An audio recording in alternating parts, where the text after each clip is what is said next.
par qui on nous prend au sein de cette communauté dite internationale? La RDC, aujourd'hui, la risée de tous, mais plutôt la RDC convoitée par tous, parfois même humiliée par certains. Aujourd'hui, il y a le Zimbabwe qui va reprendre le flambeau de cette grande communauté SADC. L'Angola a fait quoi? L'EAC a fait quoi? Et l'ONU dans tout cela. Voilà les questions que de toutes les bouches, dans toutes les plateformes, les salons et chez les citoyens, on se les pose. Les journalistes aussi.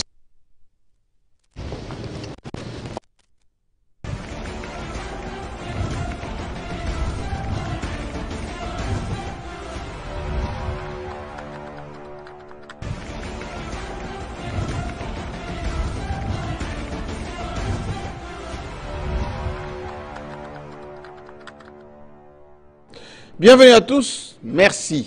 Merci d'être là. Merci depuis Harare, où vous nous suivez d'ailleurs sur ces bouquets anglophones, mais en français, parfois sous-titrés. Merci depuis Paris et depuis New York, où effectivement au niveau des Nations Unies, on parle de nous, parfois sans nous. Merci à Kabeyaka Mwanga, où les jeunes sont venus me voir cet après-midi, je vous en parlerai, avec ces documents à l'appui, parce que aussi à Kabeyaka Mwanga, il n'y a pas de choses qui se font. Je vous en parlerai tout à l'heure. Merci d'être là. Nous allons parler aujourd'hui du Congo, dans ces concerts des nations. Nous allons parler de ces brimades, pour ne pas dire cette guerre qu'on nous mène, qu'on nous fait. Et dans l'indifférence générale, la souffrance des Congolais ne meut personne. Entre-temps, chez nous, on se congratule dans nos petits postes de Kinshasa, alors que la vie, la vraie vie, c'est à l'intérieur du pays. Je vais commencer par accueillir ceux qui vont débattre avec moi, ou plutôt échanger autour de ces problématiques de paix. À Luanda, on nous a parlé de cessez-le-feu. Lorenzo était chez nous il y a quelques jours. Aujourd'hui même, ils sont à Harare. Est-ce qu'ils nous disent la vérité? Est-ce qu'on nous ment? Voilà les questions qui nous torpillent depuis quelques temps. Maintenant que le Sénat est installé, on attend le résultat. Parce que tout le monde s'agitait, Sama, pas Sama. Aujourd'hui, Sama est là. Mais le peuple, lui, doit se retrouver désormais. Allez, Eric Djamil est à mon côté, Antenne A. Bienvenue. Merci. Chiquement toujours. Chiquement toujours. Chiquement je suis sur vos pas. Je suis sur vos pas. Alors que chez nous, généralement, on n'en parle pas ou qu'on évoque ça faiblement. La propreté est une valeur, aussi bien du côté vestimentaire, mais aussi, surtout, du côté de cadre de vie. Vous voyez, nous parlons de l'actualité. On a évoqué la question de monkeypox, variole de singe. On nous demande à nous tous, moi y compris, de bien observer les règles de l'hygiène. C'est important. Ça va nous éviter des problèmes. Merci beaucoup. Et d'ailleurs, je signale pour votre gouverne qu'aujourd'hui même, nous avons convoqué le congrès de l'UMPC pour... à propos, félicitations à vous par ailleurs, parce que vous avez quand même réussi à pouvoir mettre la main sur ce qui devrait être fait pour qu'enfin, en septembre, nous puissions aller à ce congrès extraordinaire, parce que tous nous devrions prêcher pour la potabilité du contenu de nos médias. Absolument. Pourquoi? Parce que justement, si nous arrivons à produire de bonnes informations, de qualité fiable, vérifiable, je crois que ça va élever les débats et ça va contribuer à la formation de notre population pour permettre à ce qu'il y ait adhésion aux différents programmes positifs et faire avancer l'État, la République démocratique du Congo. Déjà, lorsque vous annoncez le fait qu'on nous brime à gauche, on nous maltraite à droite, et ça déchire, nous devons nous participer à l'éclairage de cette communauté pour que demain aussi nous puissions dire « Ah, le Congo est désormais debout » grâce à l'effort des uns et des autres. Voilà. D'ailleurs, le chef de l'État avait répondu favorablement à relaxer Stanis Boujakera, qui nous suit d'ailleurs depuis les États-Unis. Salutations à lui. Maintenant, il a aussi répondu favorablement à la mise en place de ces moyens que le ministre Fwamba, exceptionnel ministre des Finances, jusque-là, a mis à notre disposition avec l'intervention très remarquable de Patrick Mouyaya qui est resté constant jusque-là. Exact. Allez, à ma gauche, votre droite à la maison, c'est Bélédoudou Jésus. Habillé comme à Saint-Tropez. Merci de l'invitation. Saint-Tropez, c'est dans le sud de la France où les gens s'habillent comme ça. Merci beaucoup. Ou à Monaco. Vous maîtrisez bien le coin. Vous allez bien? Oui, je maîtrise absolument. Comment je vais aller bien dans un contexte où certains de nos compatriotes sont endeuillés dans la partie est du pays. Moi, j'ai toujours dit que la République démocratique du Congo est une nation. Et quand on dit une nation, c'est un corps. Il y a un élément plus important qui se dégage, c'est la volonté de vivre ensemble, le vivre ensemble. Et donc je considère à ce titre que la RDC est un corps, et lorsque un membre du corps est démembré, on ne peut pas mieux aller. Et donc, j'espère que la thématique, nous allons pleinement dedans aborder cette thématique-là. Oui. Un sujet très important à en parler. Et je plaiderai vraiment pour un débat républicain sans passion et émotion, pour que nous faisons comprendre tant à nos compatriotes qu'à ceux qui nous suivent à travers le monde, ce qui se passe réellement dans ce pays. Mais il va sans dire que l'actualité a été aussi mouvementée. Il n'y a pas que la partie est du pays.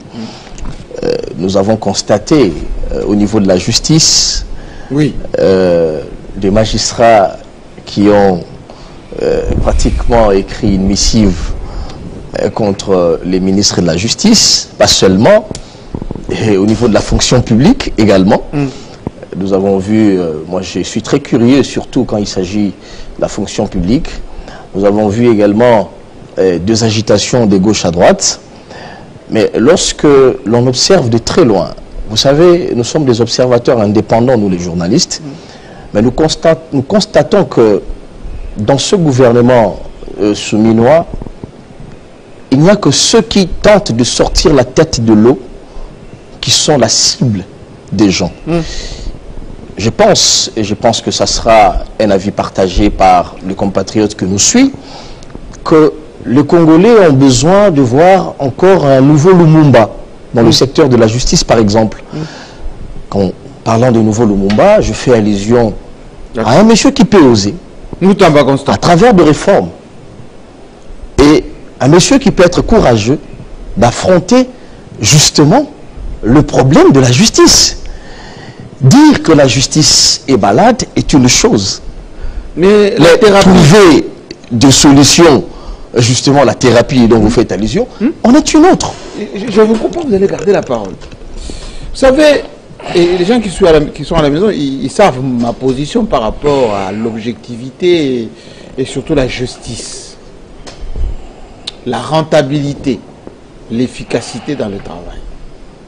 Lorsque dans la fonction publique, on ne maîtrise pas les effectifs, on ne maîtrise pas ce qu'on paye aux gens, on ne maîtrise pas les textes qui régissent, et surtout on garde les gens le plus longtemps possible, sans savoir quand est-ce qu'ils vont aller en retraite, il y a problème. Il y a certainement problème. Vous savez que dans des pays normaux, pour accéder à la fonction publique, vous faites un concours. Quand vous y êtes, vous devez avoir une certaine compétence transversale. On peut vous affecter à tel service, telle province, tel endroit. Et lorsque vous épuisez votre temps de travail, on vous envoie à la retraite. Et avec une caisse qui vous paye lorsque vous serez à la retraite. C'est ce que ce ministre a essayé de faire, est en train d'essayer de faire. Oui. Oui. Je vous coupe pas la parole, je voulais parler de la justice, mais puisque vous parlez de la fonction publique, allez-y. Je le dis parce que le ministre Liao, il n'est pas ministre seulement de son ministère de la fonction publique. Non, il est ministre de tous les fonctionnaires. Exact. Alors, on n'arrive pas à comprendre que les gens de son ministère veulent que lui s'occupe que de son ministère et ensuite qu'il leur donne plus d'argent et qu'il ne restructure pas en quelque sorte l'organe ministère de la Justice. Vous ne pouvez pas vouloir une chose de son contraire. Je sais que Nico Faye, quand je vais vous donner la parole tout à l'heure, il va nous dire « Ah, qui dit. Comment il dit? C'est quoi votre terme là en général? C'est devenu comment? Nico Faye, bonsoir. La parole viendrait ici. Mais vous dites quoi quand c'est Bouillabaisse là? Kiboudi. Voilà, excusez-moi à la maison, c'est ça les termes que je voulais utiliser. Oui, comme quelqu'un. Donc, pour dire quoi? Et Constant Moutamba, qui a commencé à mettre les doigts là où ça fait mal, qu'est-ce que ça veut dire? Des hauts magistrats qui sont dans les affaires. Telle affaire, on est de mèche avec les députés, les avocats de mèche avec les magistrats de mèche, et on juge mal, on rend la décision et on touche au passage. Il veut maintenant numériser tous les frais qu'on paye via la banque. Et les gens qui touchaient les amendes et tout ça, sous la table, ça va être compliqué. Il veut maintenant identifier chaque pays, enfin chaque coin de la République, les tribunaux, qui est magistrat, etc. Est-ce que ça c'est mauvais? Allez, vous avez la parole. Merci beaucoup Jean-Marie Kassamba. C'est mon coup de cœur en quelque sorte. Hein? Oui, moi je vous comprends. Je disais que nous observons de très loin ce qui se passe au niveau de l'administration. Je pense que le ministère de la fonction publique n'est pas un ministère sectoriel, hein. C'est comme on pourra le dire. C'est transversal. Très transversal. Il faudrait voir, parce que je suivais un malentendu qui a été malheureusement répandu dans les médias, je ne sais pas par ignorance ou par mauvaise foi, il faut le dire, lorsque le syndicat, ça n'a rien à voir avec les réclamations des syndicats, les syndicats de la fonction publique ont été très mal compris sinon par l'opinion.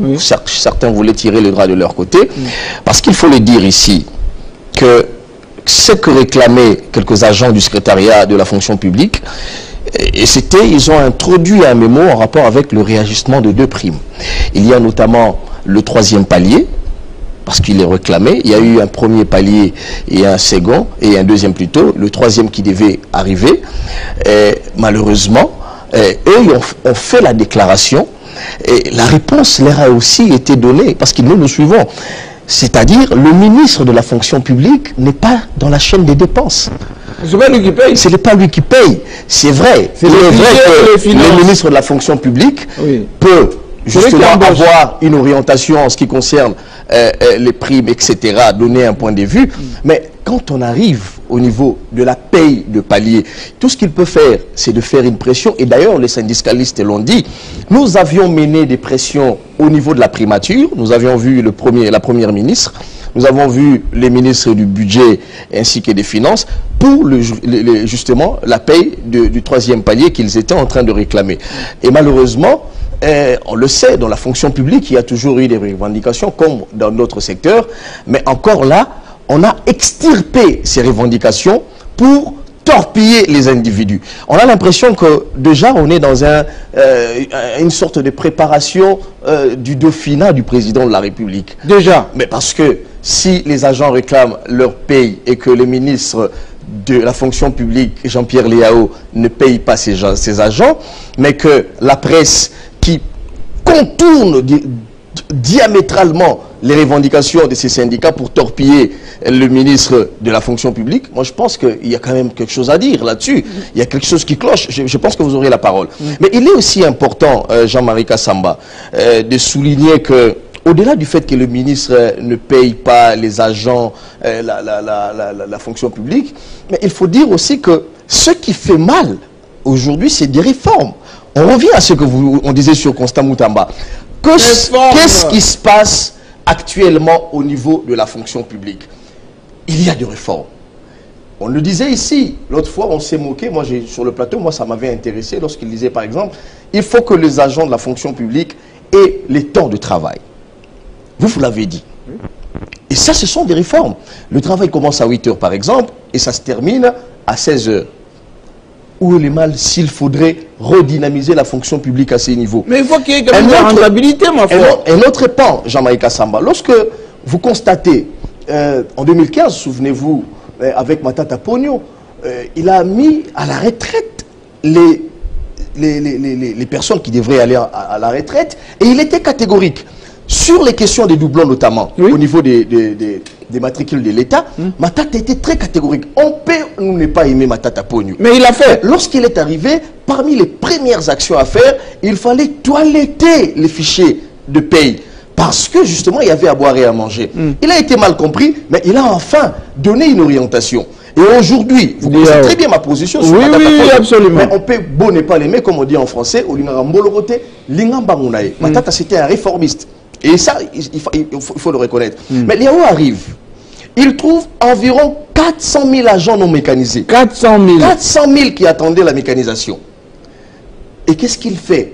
Liao arrive et il mécanise 150 000 agents sur l'ensemble du territoire. À Kinshasa, on a tendance, je l'ai dit à l'entame de l'émission, quand ça tire dans l'est du pays, le corps ne peut pas mieux aller parce que nous sommes une nation, nous sommes un corps. Mais lorsque l'on mécanise 150 000 agents fonctionnaires de l'État, ça veut dire pas à Kinshasa, pas qu'à Kinshasa, à Yakoma, à Ngri Seki, chez mon frère qui est là. Oui. Vous connaissez Ngri Seki? C'est la province orientale là-bas. Non, Équateur. À l'Équateur. Vous maîtrisez mieux mon accent. Vous savez, c'est la province. 2 345 000 km². Vous ne connaissez pas Chinchankou, monsieur? Ah, à Chinchankou, vous l'avez cité. 150 000 agents, Jean-Marie, jusqu'au niveau de la forêt équatoriale, chez les Pygmées. Il y a des fonctionnaires là-bas. Ça, c'est quelque chose à saluer. De la territoriale. De la territoriale. Si, Jean-Marie, à Kinshasa, on dit 250 000 francs congolais ne représentent rien pour un agent, un fonctionnaire de l'État, mais ceux qui, depuis 1975, n'ont pas vu ne serait-ce qu'un franc, mais alors qu'ils enseignaient dans les écoles publiques, à Yakoma, à Idjui, à Faradje, etc., chez les Pygmées, mais ils ont vu ce salaire à Mahagi, etc. Et ça arrive là-bas. Jean-Marie, c'est un pan. Il faut le saluer. Ça, c'est le premier élément. Je vais terminer par là. Oui, terminez. Un autre élément, Jean-Marie. Figurez-vous que sur le fichier de paye, on avait à peu près 100 000 décès. 100 000. Et ces gens-là continuent à percevoir leur salaire. 100 000 décès. 100 000 décès. Donc, près de 80 000 continuent à percevoir leur salaire.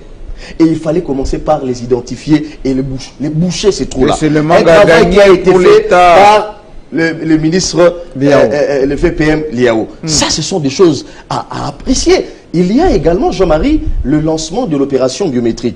Parce qu'il fallait identifier les agents et fonctionnaires de l'État. Ce qui a justement permis à l'administration de déceler les décès que nous avons justement énumérés ici. C'est très important. Il y a des gens qui sont en Europe, qui ne travaillent pas, qui ont des matricules. Et qui touchent. Il y a des gens qui avaient 35 cartes avant le lancement de la carte biométrique, qui identifient chaque agent et son numéro. À un seul. 35. Et Jean-Marie, quand un monsieur va toucher 35 salaires dans une banque de la place, ne pensez pas qu'il est seul, c'est un circuit. Et ce qui fait mal aujourd'hui, c'est que ce monsieur a court-circuité tout ça. Parce que c'était un système. Vous ne pouvez pas venir prendre 35 fois un salaire alors que le PDG d'une banque est là et il vous l'ordre. Et il ne dit rien, il n'est plus que mot. C'était un système. Et il fallait commencer par là, Jean-Marie. Ce sont des réformes que nous pouvons simplement saluer aujourd'hui. Et donc, Jean-Marie, à la lumière de tout ce que je viens de dire ici, il y a, au niveau de l'enseignement, par exemple, les fonctionnaires de l'État, parce qu'il faut dire que dans la catégorie des fonctionnaires de l'État, il y a ceux qui bénéficient d'un statut particulier. Il y a les enseignants, il y a les policiers et il y a les militaires. Mais ces gens-là aujourd'hui, Jean-Marie, les retraités dépendent désormais dans la SENSAP. Hein, c'est SENSAP. Oui. Et ça, c'est une réforme. Il y a des enseignants qui ont enseigné pendant 50 ans, 30 ans et qui meurent de leur belle mort, qui partent. Et donc, Jean-Marie, tellement qu'il y a des choses à dire, au niveau du recrutement de tests, aujourd'hui tout passe par l'ENA. Ce n'est plus un parti politique où les gens pouvaient crier et ce sont des rigueurs. On dit, ah, nous sommes de tel parti. Je ne tense pas des partis politiques. Nous sommes de tel parti. Nous avons élaboré des listes. Messieurs, prenez-nous ces gens. Ils ont bien dansé dans nos partis. Intégrés dans la fonction publique. Donnez-leur le marteau. Je vous dis, il faut aller à l'ENA. Oui. Il faut aller faire le test. Comme d'ailleurs à l'époque de Matata en 2012. Oui. C'était le BCECO, je crois. Oui, oui. Le test se faisait là-bas. Et Copirep. Et Copirep. Oui. Et donc, Jean-Marie, aujourd'hui, les gens veulent d'une chose et son contraire. Les gens n'aiment pas de la rationalisation dans la dépense de la gestion humaine. Et ça, c'est un problème. Et c'est pareil pour le ministère de la Justice. De la Justice, oui. Aujourd'hui, ce n'est pas tous les magistrats, Jean-Marie. Il faut dire ici qu'il y a des magistrats qui sont consciencieux, qui font leur travail, qui sont parfois étouffés, ces magistrats. Moutamba n'a que 1 mois. Seulement. 1 mois seulement. Il dit, nous devons réformer les grands axes de notre justice. Notamment, on commence par ce qu'on appelait hier les cautions qui doivent être payées directement au niveau des banques. Oui. Les cautions, on ne paye plus cash. Surtout pour les il devient l'homme à abattre. Non. Jean-Marie, il faut dire ici, je parle sous couvert des juristes et de mon ami Nico Faye qui est sur le plateau. Qui va parler bientôt, oui. Lui, quand il faut contredire scientifiquement, il n'hésite pas. Oui. Si il va parler scientifiquement. Des routes sur le droit, il va m'aider. Oui. Mais est-ce que vous savez que la prison n'est pas un lieu pour les prévenus, Jean-Marie? La prison n'est pas un lieu pour les prévenus. La prison est un lieu pour les condamnés de justice. Absolument. Mais notre prison est remplie de prévenus que de condamnés. Oui. Il y a un problème. C'est ça que Moutamba est en train de Jean-Marie, il y a un problème. Mais lorsque l'on vient et que l'on étudie les dossiers au cas par cas, et vous le savez, on dit, mais de quel droit les ministres de la Justice gèrent sur les prisons? Est-ce que vous savez que les directeurs des prisons et les autres administratifs dépendent directement du ministre de la Justice? Bien sûr. C'est lui leur patron. Bien sûr. Et lorsqu'il met son nez, il constate que dans cette prison de Makala notamment, il y a des gens qui sont arrivés. Je prends l'exemple patent et éloquent, Mike Moukebaï. Oui. Mike Moukebaï, l'infraction pour laquelle il a été arrêté et incarcéré, a une peine de près de 12 mois. Il a fait plus que ça. Mais aujourd'hui, Mike Moukebaï va dans de 1 année et 5 mois aujourd'hui. Mike Moukebaï en prison, sans être jugé, ni condamné. Il est présumé. Et on le garde là-bas. Mais on l'a gardé. Pourquoi on garde des gens comme les Moukebaï?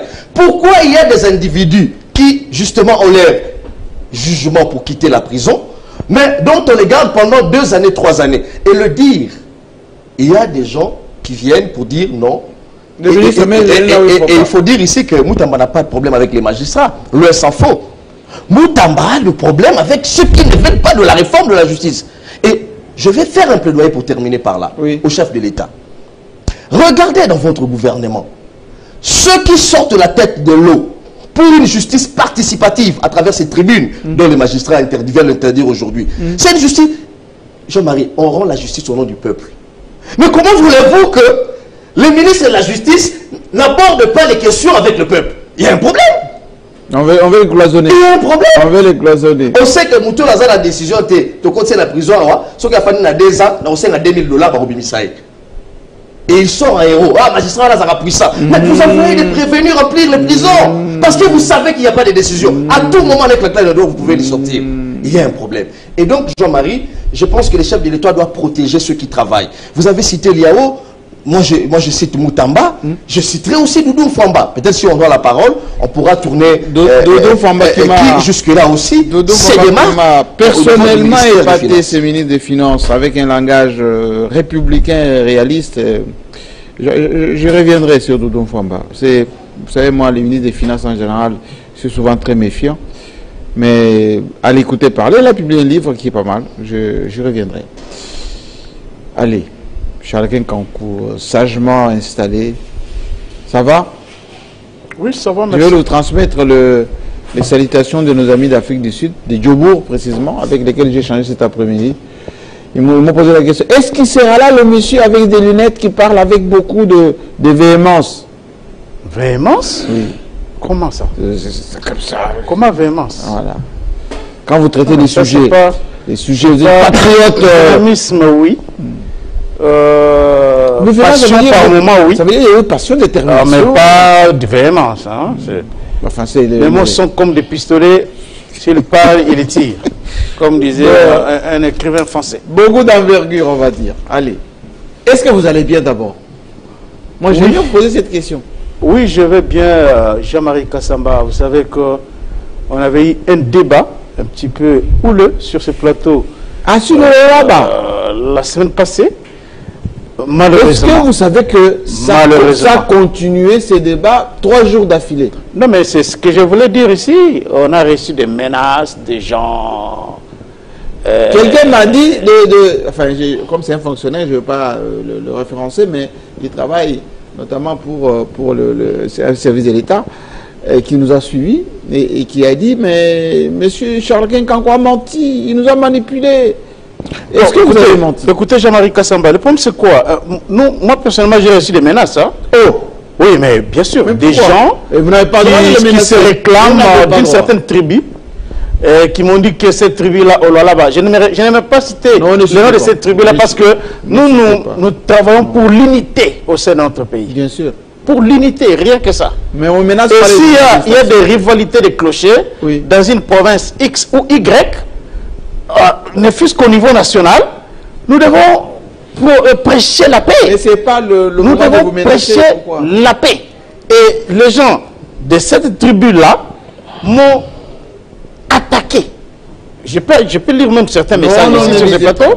Même parce qu'aujourd'hui, avec WhatsApp, vous pouvez lire les messages, vous allez voir les noms et tout ça. Oui. Bon, j'ai tout ça ici. Alors, moi, je l'avais dit ici que je connaissais un peu sur les Lualaba. Et si on parle ici des Lualaba, ce n'est pas qu'on est payé par Mama Fifi Masuka, Jean-Marie Kassamba. Je l'ai dit sur ce plateau. Non, je l'ai dit clairement ici sur ce plateau. Masuka fait du bon travail. Lorsqu'il y a un travail qui s'est fait, preuve à l'appui, très bien dans une province, pourquoi nous ne pouvons pas parler? Moi, je ne comprends pas dans ce pays. Donc, le bien n'a pas de place. Il vous reproche quoi? Le bien n'a pas de place. Non, mais je l'ai dit ici.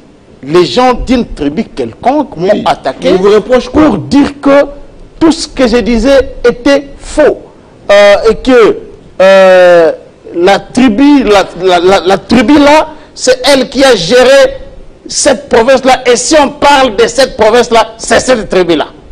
C'est elle depuis 60, les autres là, ils représentent quoi? Qui sont-ils? Tout ça, ils ont déjà fait quoi? Est-ce que ce soit au niveau national? Des choses incroyables.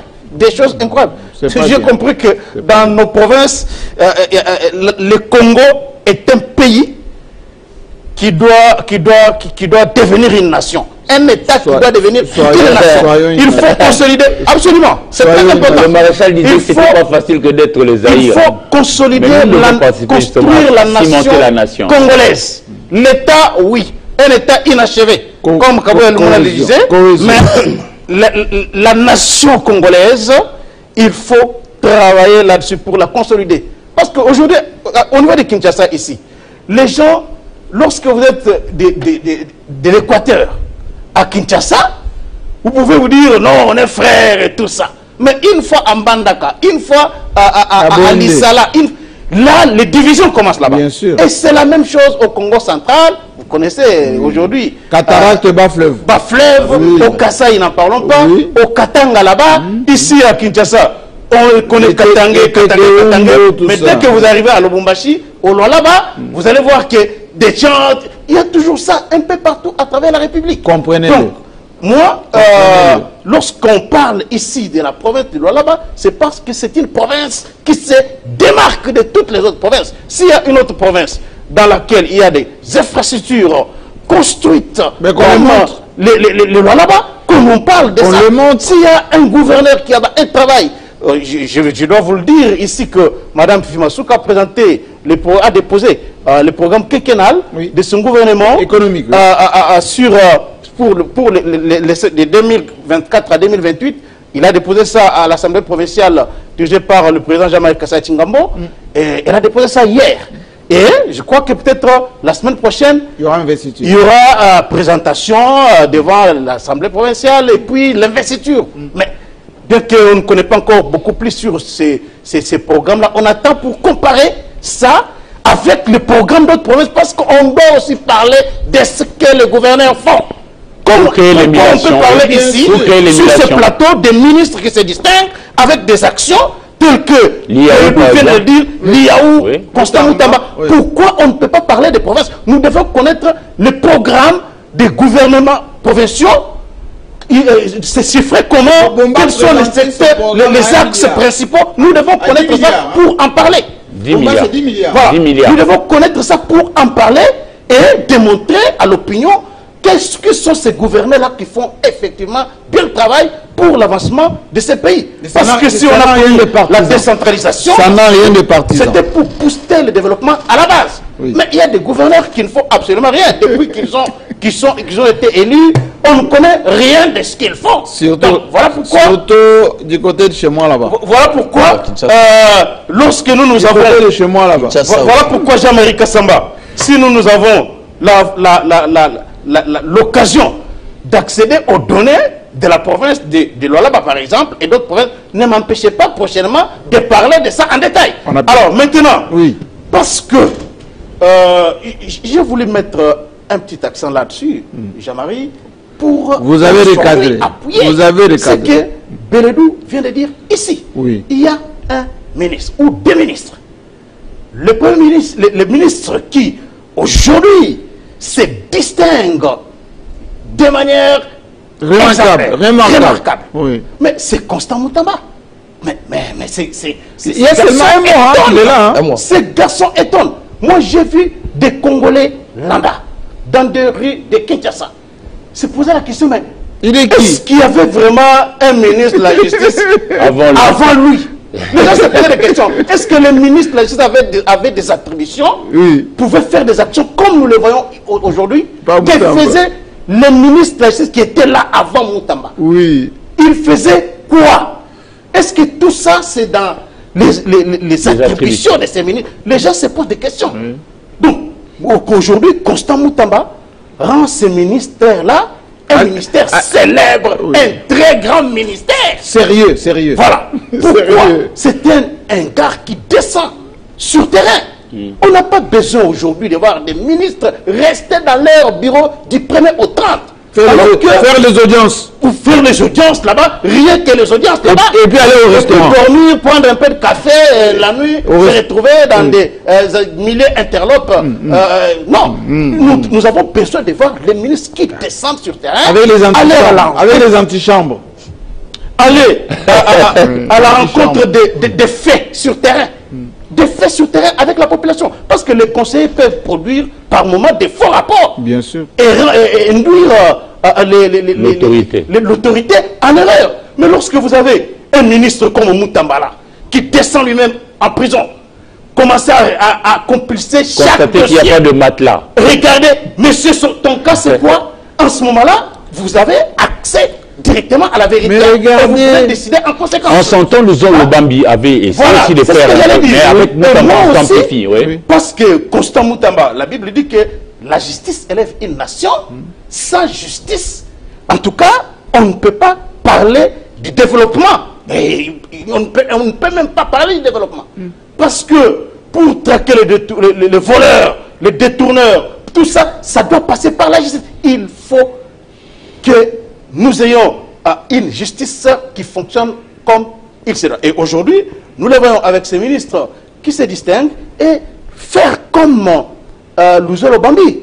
Et Moutamba avait parlé, il avait dit que chaque mercredi, il doit commencer à recevoir les gens qui ont des problèmes, les dénonciations et tout ça. Ce sont des dossiers. Voilà. Ce sont des dossiers. Vous voulez un scoop? Vous pouvez aller de l'avant. Vous voulez un scoop? Vous allez continuer de parler. Vous voulez un scoop à ce sujet? Plus de 100 000 plaintes. Voilà. Plus de 100 000 plaintes. En seulement déjà reçues. Seulement un mois. En seulement un mois. Donc, et on lui demande de j'ai dit 100 000 plaintes déjà reçues. Les gens souffrent, Jean-Marie Kassamba, dans ces pays. Des dénonciations. Vous voulez encore l'autre scoop? Dès lundi, plutôt, allez. Lundi, mardi, on va commencer à bancariser les paiements des amendes. Très bien. Alors, Beledou l'a dit ici. C'est-à-dire que, vous savez, les fameuses cautions là. Oh non, on ne vous envoie pas à Makala, payer la caution. Les amendes transactionnelles. Oui. C'est plus non d'aller voir le comptable, et puis le comptable qui prend et puis qui va donner au magistrat. Non, non, non, c'est. Voilà. On va aller déposer à la banque. Voilà, donc. Et ça fait mal. Il peut faire comme nous le faisions autrefois. Oui. Chaque mercredi ou lundi, il est là. Séance audience publique pour les dossiers et entrer aux parcelles, tout ça. Et aujourd'hui, dans l'opinion, Constant Moutamba. Populaire. Non, mais c'est incroyable. C'est incroyable. Il est devenu célèbre dans l'espace de 2 mois. On ne parle que de ça comme s'il n'y a pas d'autres ministres au sein du gouvernement. Merci beaucoup. S'il vous plaît. Non, s'il vous plaît. Oui, je vous en prie. Non, je vous en prie. Laissez-moi accueillir aussi. Parce que nous devons féliciter ceux qui font un bon travail. Mais moi, je suis étonné. Je suis étonné par mon match choqué lorsque j'ai vu des manifestations au bâtiment, au ministère de la fonction publique. Oui. J'ai vu des gens, des fonctionnaires brûler le pneu là-bas. Je me suis posé la question, on est où? Est-ce qu'il s'agit de Jean-Pierre Liaou, ministre pour lequel on a érigé une buste là-bas? Je crois que vous avez vu ça lorsqu'il a été reconduit, avec beaucoup de fonctionnaires de l'État et agents qui étaient là-bas, et lui-même est allé dévoiler ça. Les fonctionnaires ont applaudi ces ministres. Mais qu'est-ce qui fait qu'aujourd'hui, les mêmes fonctionnaires-là, qui nous ont parlé, qui ont dit que depuis Bellurette, à la fonction publique, ils n'ont jamais vu un ministre comme celui-là engager un dialogue social. Jamais. Tel que Jean-Pierre Liaou l'a fait. Les chiffres ont été donnés ici parce que moi, j'ai fait un effort de me documenter. Vous savez qu'on avait organisé une manifestation en 2022 où les FPM Liaou étaient primés à cause de ces réalisations. Jean-Marie Kassamba. Un ministre qui est arrivé, il a augmenté la rémunération des fonctionnaires de 45%. 45%. 45%, j'ai pas dit 45%. Qui est arrivé en 2022, oui. 45%. Et puis il a réduit l'impôt de l'IPER. L'IPER. De 15% à 3%. Voilà, de 15 à 3%. Ça, c'est pour les sociales des fonctionnaires de l'État. Est-ce que c'est un ministre pareil aujourd'hui qu'on peut livrer à la vindictive? Vous allez encore continuer, parce que moi j'ai fait mes recherches. Vous savez que je me suis posé la question, pourquoi quelles sont les revendications? On me dit, entre autres, on ne veut pas qu'on fasse des travaux pour améliorer les cadres de travail de ces fonctionnaires. Non, faites pas des cloisonnements, faites pas de beaux bureaux. Nous, on veut seulement que cet argent, vous nous le donnez pour qu'on puisse... Non, en réalité, la revendication... Est-ce que c'est normal, ça? Non, non, c'est pas normal. Attends. C'est pas normal. Nico Faye va parler tout à l'heure. Quand on dit on travaille dans les mauvaises conditions, quand on vous fait des beaux bureaux, on vous donne de vraies tables, de la climatisation et des ordinateurs, et vous ne voulez pas de ça pour juste toucher un peu d'argent, est-ce qu'on se pose des questions sur la rentabilité du travail? Bon, vous savez, Jean-Marie Kassamba, on peut aller dans tous les sens, mais finalement, on se passe ce qu'on veut dans ce pays. Hein. Les faits sont là. Les faits qui ont démontré que dans les gouvernements Sama Lukonde, Sama 1 et 2, Jean-Pierre Liaou s'était distingué. Il s'était distingué. Positivement. Vous savez combien de gens se sont distingués négativement. Oui, en 2007, combien touchaient en 2007 les retraités? Non. 2000 $2000 par là. 1500. Non, même à 10. 1000 $. 10 000. Mais lorsque Jean-Pierre Liaou est arrivé, les hauts fonctionnaires avaient commencé à toucher 10 000 $. Ah bon? Oui. De 10 000 à 7 000 $. Et même dans la secrétaire général, 10 000 $. Oui. Oh. Ça n'a jamais été fait. Ça n'a jamais été fait. Aujourd'hui, Beledou a parlé ici de l'identification biométrique des agents et fonctionnaires de l'État. Cela veut dire que les fonctionnaires est reconnu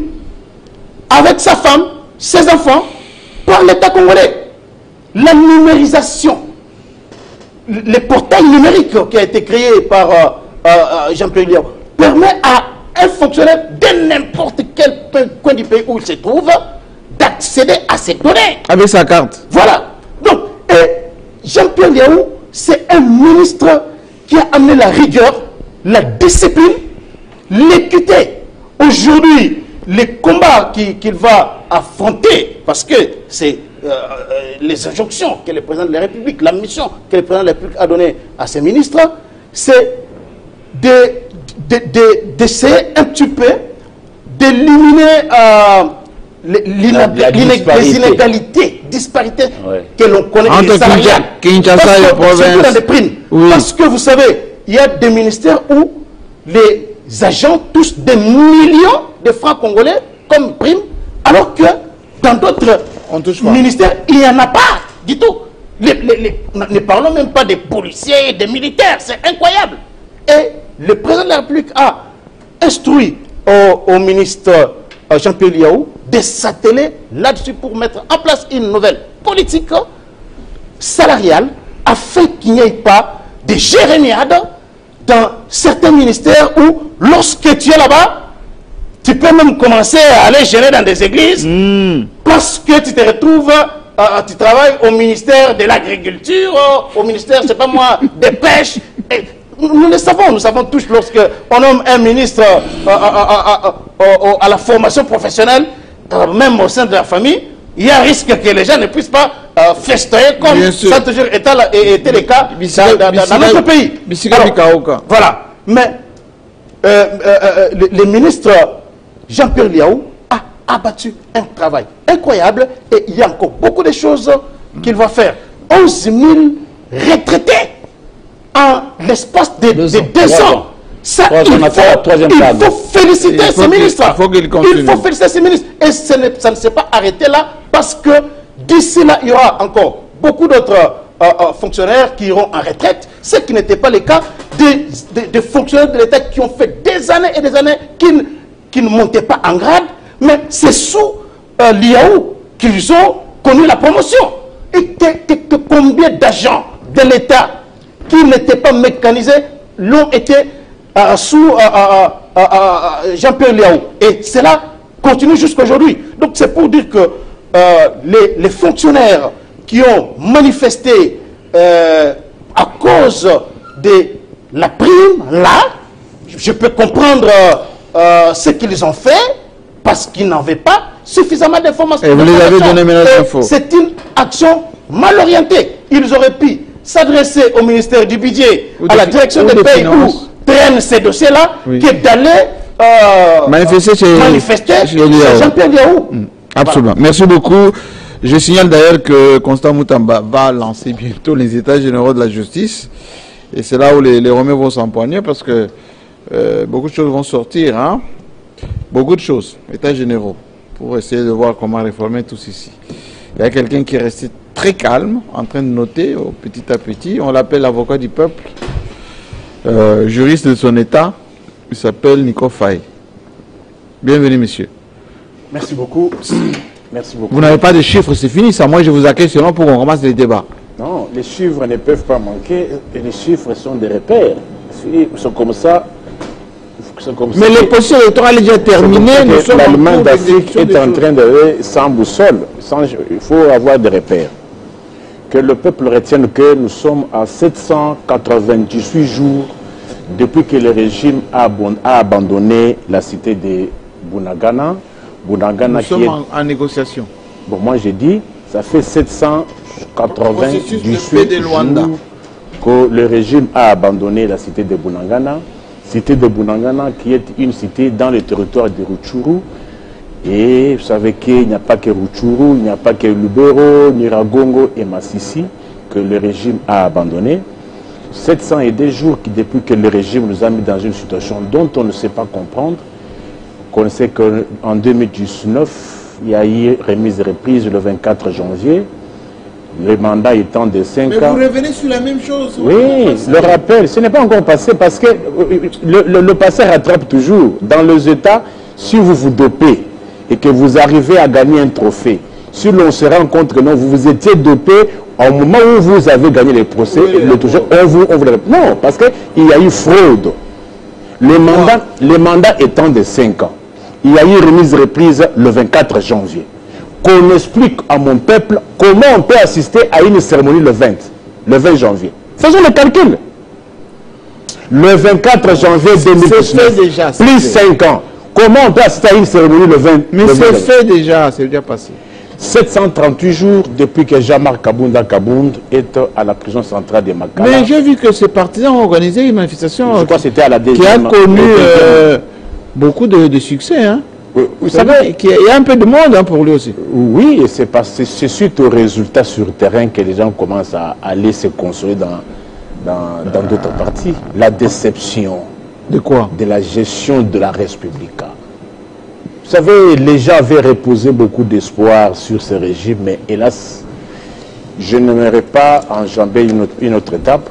138 jours depuis que Judith a été nommée à la tête du gouvernement en Allemagne d'Afrique, alors Congo, et 6 ans et 47 jours depuis que les Allemands, alors les Congolais... Ça vous coûte quoi de dire notre Premier ministre, Mme Soumima, ont oublié les défilés de l'indépendance. Ça vous coûte quoi de dire ça?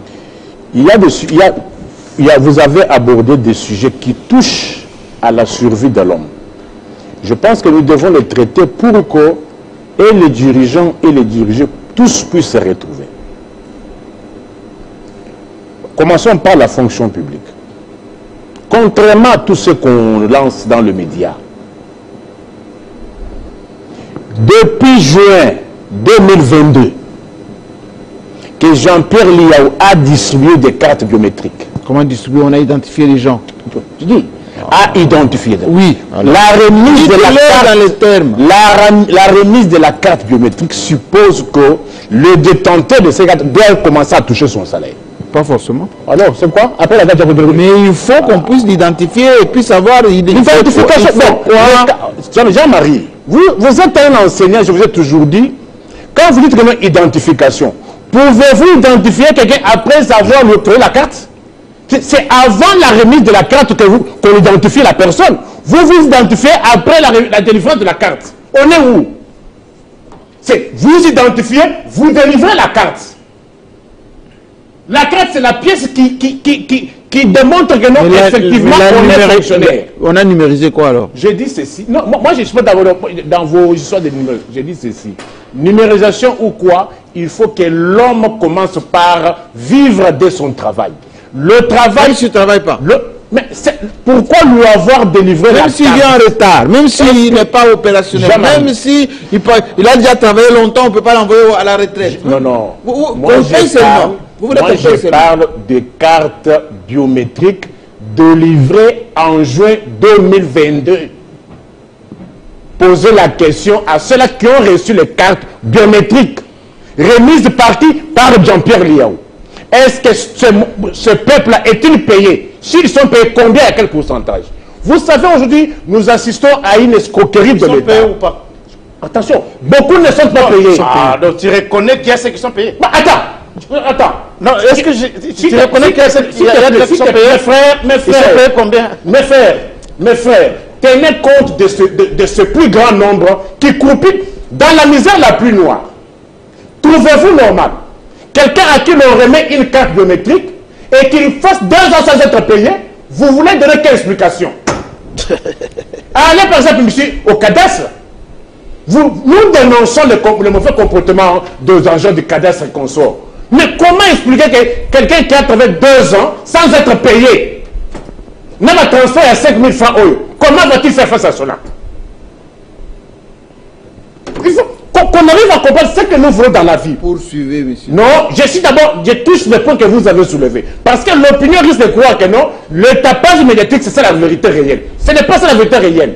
Aujourd'hui, on a un État malhonnête, escroc, dans la mesure où... Monsieur, retirez ça. S'il te plaît, Jean-Marie. Non, n'insultez pas mon État. Et je dis ceci. Non, retirez d'abord escroc. L'escroquerie, c'est... Non, mais retirez d'abord. Jean-Marie, ne m'interromps pas, j'assume mes propos. Il est escroc en quoi? Comment expliquer qu'aujourd'hui, dans tous les bureaux de l'État ici, 6 personnes sur 10 ne sont pas payées par l'État? Mais où est-ce que vous tirez ça, vous? Moi, je ne suis pas... Vous tirez ça d'où? Mais l'argent qu'on donne... Non, les statistiques qu'ils disent, il a tiré ça d'où? Voilà, allez avancer. Allez dans... Vous pensez que quelqu'un qui n'est pas payé va venir au travail? C'est faute de mieux. Vous n'êtes dans l'espoir qu'être dans le néant. Les fonctionnaires, les agents de l'État, vous comprenez comment on vous contredit? Appelez-les. Non. Qui vous appelle? Appelez-les. C'est un mauvais style, ça. Non, comment vous voulez? C'est un style qui ne marche pas. Non, Moi, non, je vous dis ceci, avec toute la compassion que j'ai pour mes compatriotes, que l'État employeur a l'obligation de payer suivant les disponibilités. Ça peut avoir un décalage, c'est compréhensible, mais vous ne pouvez pas dire que tout ce qui est budgétisé, tout ce qui est décaissé, on voit d'ailleurs que même l'actuel ministre des Finances donne les deadlines avant le 30, je vais payer. Il paye qui? Ce sont les fonctionnaires. Jean-Marie, avec votre rédaction, envoyez vos réactions dans les différents ministères, posez la question à tous ceux qui sont dans ce bureau-là, s'ils sont réellement payés. C'est la débrouillardise. Il faut donner la bonne information. Non, je suis jaloux de mes minutes. Laissez-le terminer. Je suis jaloux de mes minutes. Allez-y, monsieur. Non, moi ça me fait mal qu'aujourd'hui qu'on vient dire que les gens sont payés au moment où si les fonctionnaires se disent qu'ils ne sont pas payés. Pendant que ces chiffres-là, ils ne sont pas payés. Tous ceux qui travaillent dans le bureau que vous voyez là ne sont pas payés parce que beaucoup sont des nouvelles unités. Ah, mais là, vous précisez. Est-ce que c'est une nouvelle unité, mais qui a des... Ça veut dire que quelqu'un qui est en processus d'embauche, nouvelles unités comme vous les appelez, ne sont pas des fonctionnaires du mois. Laissez-moi dire ce que moi je connais de ces... Alors ne confondez pas les choses. Bon, pouvez-vous me dire une autre étape qui vient après la délivrance de la carte biométrique dans l'embauche? Vous faites des raccourcis. Alors, dès qu'on vous évitez les raccourcis. Mais beaucoup que vous voyez ne sont pas payés. Écoutez, alors par exemple, dans le secteur de... Parce que ce sont des secteurs qui s'entremêlent. Oui. Vous allez par exemple au tribunal de paix de Kinshasa, Kinkole. Oui, d'accord.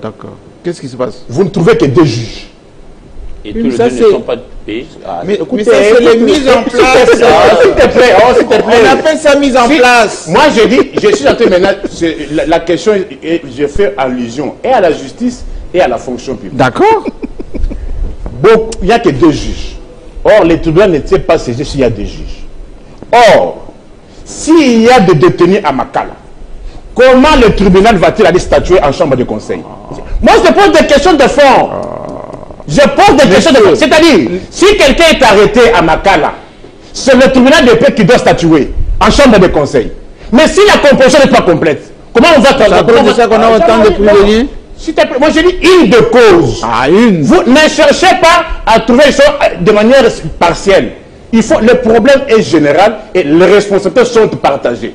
Il y a la responsabilité de l'État, la responsabilité des greffiers, la responsabilité des magistrats. Parce que quand on parle de la justice, ne voyez pas seulement le magistrat. Il faut voir aussi les greffiers.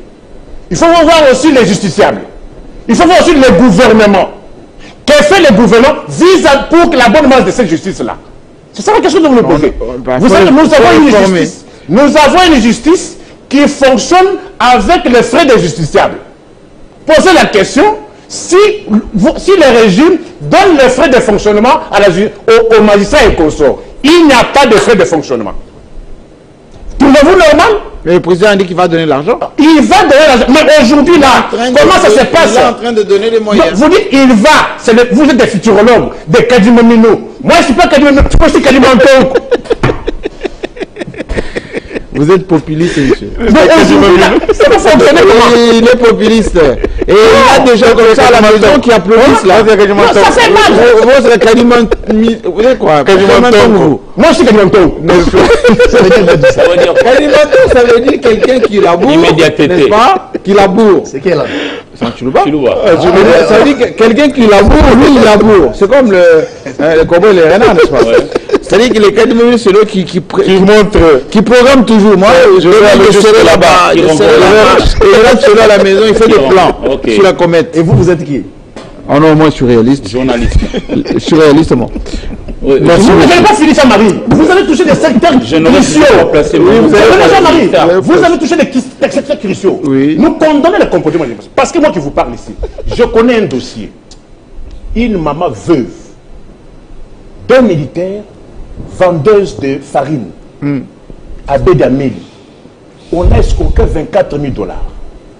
Elle a déboursé 700 $ auprès des magistrats pour arrêter ceux-là qu'il avait escroqué. On arrête, malheureusement, une semaine après, la maman est retour, on libère ceux-là qu'il avait escroqué. Il y a des problèmes. À qui la faute? La faute, c'est à ce magistrat. Merci beaucoup. Mais, le problème aussi, dans la vie, il faut éviter de mettre les personnes dans les conditions d'être attentées. Il n'y a pas de frais de fonctionnement. Vous pensez que les ministres qui volent là, ils ne sont pas dans les conditions? Moi, je suis là pour que les choses marchent. Il faut que toutes les parties fassent leur part. Toutes les parties fassent leur part. Lorsque, par exemple, vous allez au tribunal de grande instance de Kinshasa, Gombe, on appelle les audiences, les avocats sont dans les couloirs. On appelle là-bas. Il faut que les greffiers vident leur bureau, que les audiences se tiennent dans le bureau des greffiers. Vous trouvez ça normal? Manque d'infrastructure. Au moment où, voyez l'ancien bâtiment que vous connaissez en train de plaquer là, ça date de l'époque coloniale. Mais le bâtiment qui est derrière, qui abrite le palais, le conseil d'État, le barreau des militaires, ce bâtiment a été conçu à l'époque plus ou moins 2 500 000 $ américains. Vous voyez la monstruosité de ces bâtiments-là. Mais pour plaquer cela, c'est que ça coûtait 14 millions. Si moi j'étais l'autorité compétente, je ferais quoi? Je construirais un nouvel immeuble. L'ancien bâtiment reste pour le parquet général de la Gombe et la cour d'appel de la Gombe. Et on construit pour le parquet de grande instance et le tribunal de grande instance. Ça change. Aujourd'hui, il y a une salle de juge qui n'a que 1,20 m. 3 juges dans une salle de 1,20 m. À la Gombe. Mais là aussi, on voit qu'il colle. Les audiences se tiennent dehors. Dehors. Oui. Les réformes que Constant doit apporter, par exemple, dans les traitements... Il y a les états généraux de la justice. Dans les traitements de les états généraux de la justice. Les états généraux, moi je pense qu'il doit se référer. Il doit éviter de s'éparpiller. Hein? Qui trop embrasse, mal entraîne. Non, il fait dans je dis ceci. Je dis ceci. Qui trop embrasse, mal entraîne. Il embrasse trop. Moi je pense qu'il doit focaliser son combat. Il y a les états généraux qui s'étaient tenus. Il peut se référer à cela et puis trouver des pistes de solutions. Je vais voir je vais vous lire la il va s'inspirer de cela pour faire des choses proprement. Par exemple, dans le traitement du dossier, les deux parquets généraux de Kinshasa, pour moi, on doit songer à les multiplier. Gombe ne peut pas abriter seulement, ça ne convient plus. Ça prend 2 mois pour une plainte pour que ce soit attribué à un magistrat aujourd'hui. Au parquet général de la Gombe. Même à Matete, ça pose problème. Moi, je pense, on doit songer, on doit imploser pour la bonne administration de la justice. Il ne faudrait pas qu'il y ait plusieurs dossiers. Vous parlez anglais. On dit qu'il y a 100 000 dossiers. Il n'y a que 2 procureurs généraux à Kinshasa qui doivent traiter tous ces dossiers pour les attribuer. Tous les conflits qui se passent dans la périphérie doivent être, quand il y a des demandes en communication, ça doit venir entre les mains de PG. Il doit traiter les autorisations de lever copie. Ils sont surchargés. Aujourd'hui, je connais des plaintes, des dossiers déposés, des plaintes. 3 mois, les dossiers ne sont pas sortis du bureau du procureur général pour attribution à un magistrat. Ce sont des problèmes auxquels on doit s'appesantir. Un autre problème. Terminé par là. On a envoyé les magistrats ici. Il y a eu recrutement. On a envoyé bien qu'il y a 2500. Que le conseil, parce qu'il faut qu'on dise à mon peuple, le conseil supérieur de la magistrature avait proposé 2500 magistrats, compte tenu du budget. Vous, dans votre populisme légendaire, vous avez préféré 5000. Mais les 5000 là, le lot de 2500, nous sommes déjà au mois d'août. Sont-ils engagés? Sont-ils payés? Non. On va régulariser. On a dit que non, on va doubler les salaires des magistrats. Ça, c'est la promesse qui a été faite récemment. On a ajouté combien? Moins de 250 000 francs. On va aller mollo. Moins de 200. On a dit on double les salaires. Mais il n'y a que 250 000 fois d'augmentation. Trouvez-vous ça normal? Il ne faut pas chercher à trouver des solutions partielles. Il faut trouver des solutions durables et globales. On a compris. Moi, je voudrais quand même... Terminer pour lancer le débat. On va lancer le débat parce qu'on s'est éternisé. Je voudrais que les gens aient l'information ici. Par rapport à tout ce qui avait été dit dans les médias, il faut dire que l'IAU, VPM de la fonction publique, n'est pas qu'au patron de ceux qui sont au niveau de ce ministère de la fonction publique. Il s'occupe de tous les Congolais fonctionnaires qui sont de Banana, Congo central, d'Ibenge, Zongo, Sudoubangi, Faradje. Là-bas dans le Haut-Ouélé, île du Sud Kivu, Sakanya, au Katanga, au centre, Lomela, Tchumbe, Katakolu, Sambolo, Djaloubé, je ne sais pas quoi. Tout ça. Ça fait le Congo. Mais ils ont réclamé quoi? Ils ont réclamé juste le 3e palier de la prime d'encadrement et le prime d'engagement par rapport simplement au ministère de la fonction publique. À ce stade-ci, c'est comme si moi j'avais 2 femmes, par exemple, je ne souhaite pas, mais 2 femmes, et de partout, j'ai des enfants. Mais que les enfants du premier lit mangent à leur faim, mais que le deuxième ne veut pas que papa donne aussi à ceux-là. C'est ce qui arrive au niveau de ceux qui sont allés dans les médias. En réalité, le vice-premier ministre Liaou est allé au niveau de ses collègues, notamment celui de budget, pour engager, celui de finances pour ordonnancer, et puis au niveau de la Caisse nationale de la Banque centrale, on paiera. Mais c'est un processus. Et dans ces processus-là, c'est ce qu'on appelle la chaîne des dépenses. Ça requiert 17 signatures. Ça va aller comme ça jusqu'à ce qu'on aura à leur payer leur 3e palier. Mais ils doivent souffrir que de partout, comme on a dit, tout le monde n'est pas payé. On devra aller par palier pour apporter la solution. Ce palier-là, c'est combien d'années? Jusqu'aujourd'hui, même aux États-Unis, on construit certaines routes. En fait, c'est une quête. Hein. Le développement, c'est une quête. C'est pas quelque chose du déjà fait. C'est pas parce qu'on a parlé puis c'est fait. Non. Ici, chez nous, malheureusement... Oui, justement. Chez nous, malheureusement, on est nivelé vers là où on ne vante pas ce que l'on fait en bien. Malheureusement. Disons quelque chose, l'Iaou quand même, depuis, on a vu plusieurs ministres passer, Makenda Kielou, Batilou Kwebo, ils sont nombreux qui sont passés à la fonction publique. Mais c'est seulement avec l'Iaou, à mon avis, que l'on a quand même une certaine idée de ce que vaut, par exemple, l'effectif de notre administration publique. Parce que, disons-le, l'administration publique... Quelqu'un qui rationalise, pourquoi aujourd'hui, à 75%, dans son modus operandi, l'IAU, il faut le dire, a instauré les dialogues qu'il n'y avait presque pas avec les uns et les autres.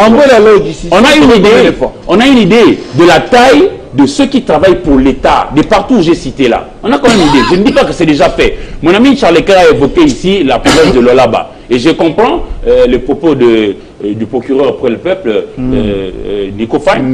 Il est exigeant, c'est vrai, parce que nous aurions voulu, avec tout ce qu'il y a au niveau, par exemple, de Lolaba, Sandoa, Kapanga, Dilolo, Muchacha, Lubudi, et puis Kolezi Alisano, que l'on voit par exemple l'interconnexion de tout le territoire qui font les Lolaba, parce que la partie la plus riche, je veux dire, de l'Afrique. C'est là que se trouve le bastion même de tout ce que nous avons comme cobalt, tout ce que uranium. Exactement. Oui. Alors, je reviens à ce que je disais. Apprenons à vanter ce qui est bien fait. Cette émission n'est pas que suivie par les fonctionnaires de l'État. C'est aussi suivi par nos enfants. À ceux-là, nous devons leur proposer de bels exemples. Et je crois que l'IAU, à ce stade-ci, en est un. Alors, disons ce qu'il a fait. On dit par exemple, lorsqu'on avait commencé avec l'augmentation de 45% des salaires des agents et fonctionnaires de l'État, voyez-vous un maître d'école primaire, nous on voyage, on va à... Moi j'ai vu une école par exemple à Zongo où les enfants n'avaient qu'un seul stylo. Nous avons fort à faire dans ces pays. Je comprends votre stylo. Un seul stylo, l'un écrit, il donne à son voisin, c'est terrible. Mais aujourd'hui, cet enseignant-là... Nous on avait comme ça stylo rouge et bleu. Comment tant soit peut avoir un petit quelque chose. Encourageons ce qui est bien fait pour que ça soit amplifié. Nous exigeons que ça soit amplifié pour que davantage...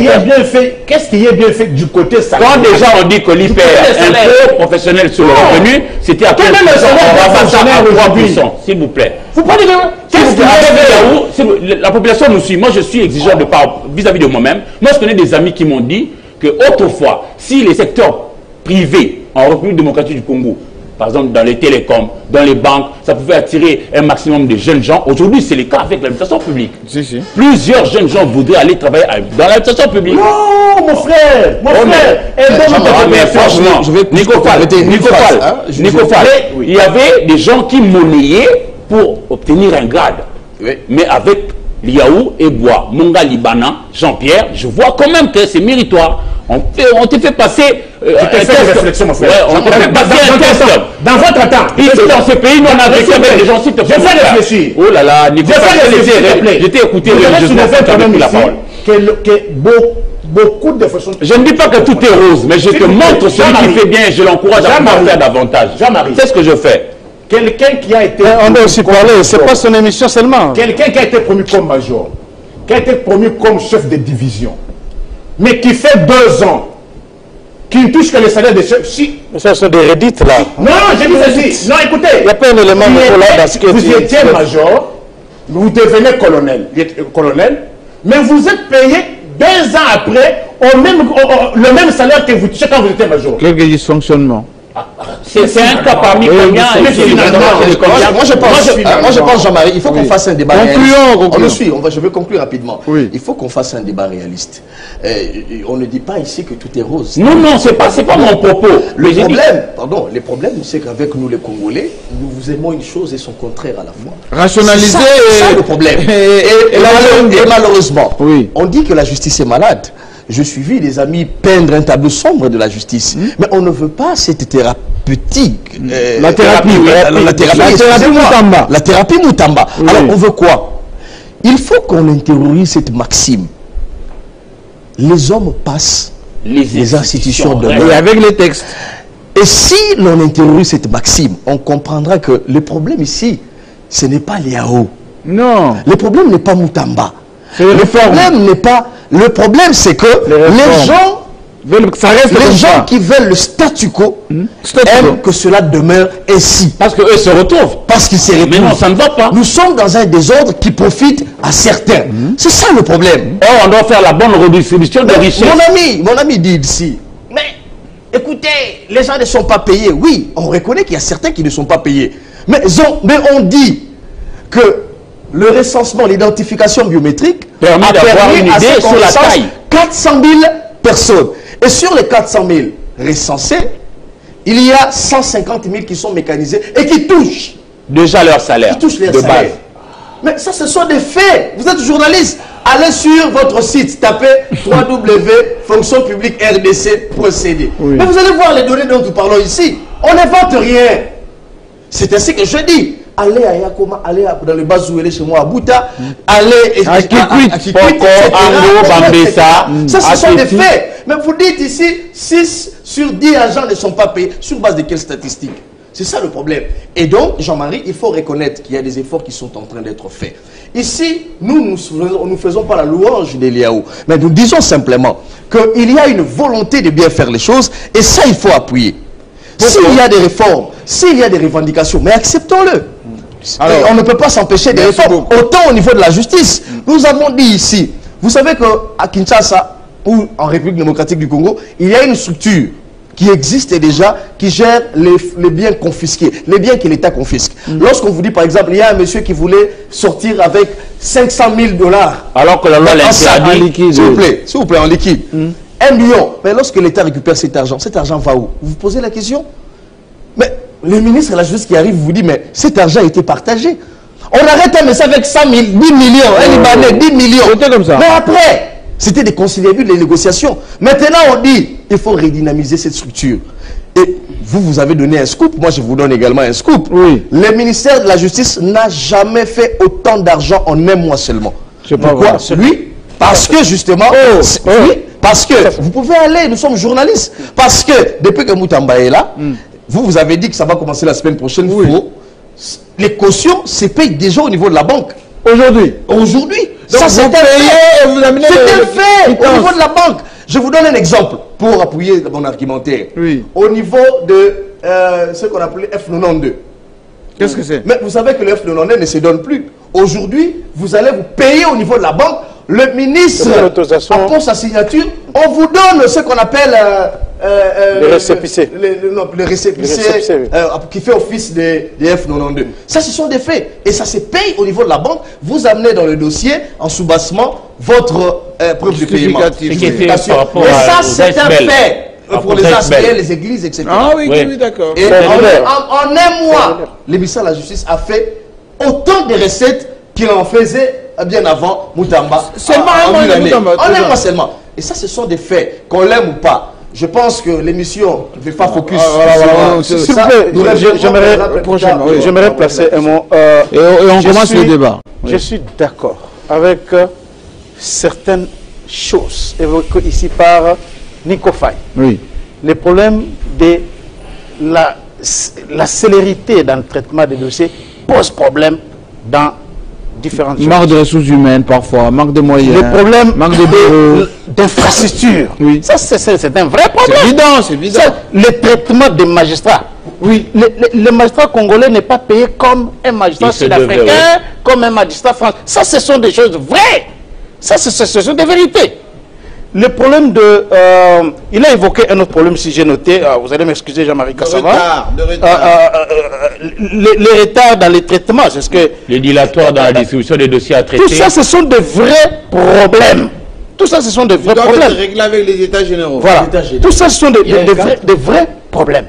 Mais est-ce que cela doit pousser un magistrat à signer un mandat d'arrêt provisoire pour un prévenu, un mandat provisoire qui peut prendre 1 ou 2 ans, sans jugement. Sans jugement. Comment quelqu'un qui n'a pas été... Quelqu'un peut croupir 2 ans à Makala sans être jugé?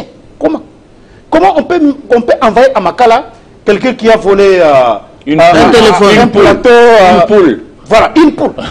Est-ce que ça ne s'explique pas? Mais celui qui a volé des millions, il court la rue. Ça ne s'explique pas. Ah, mais ça aussi, ça va pas. Il y a même, vous avez vu Moutamba libérer même des femmes qui ont fait des enfants à Makala là-bas. Oui, oui.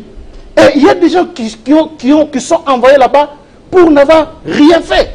À cause de trafic d'influence, un homme d'affaires, tout ça, au Sakai Nangai, allez, c'est là, ou quelqu'un qui gifle son voisin. On envoie à Makala. On envoie à Makala. Donc, il y a des jugements aujourd'hui qui sont rendus par certains magistrats en complicité avec des avocats.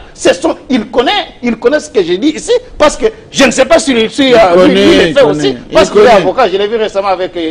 Il connaît.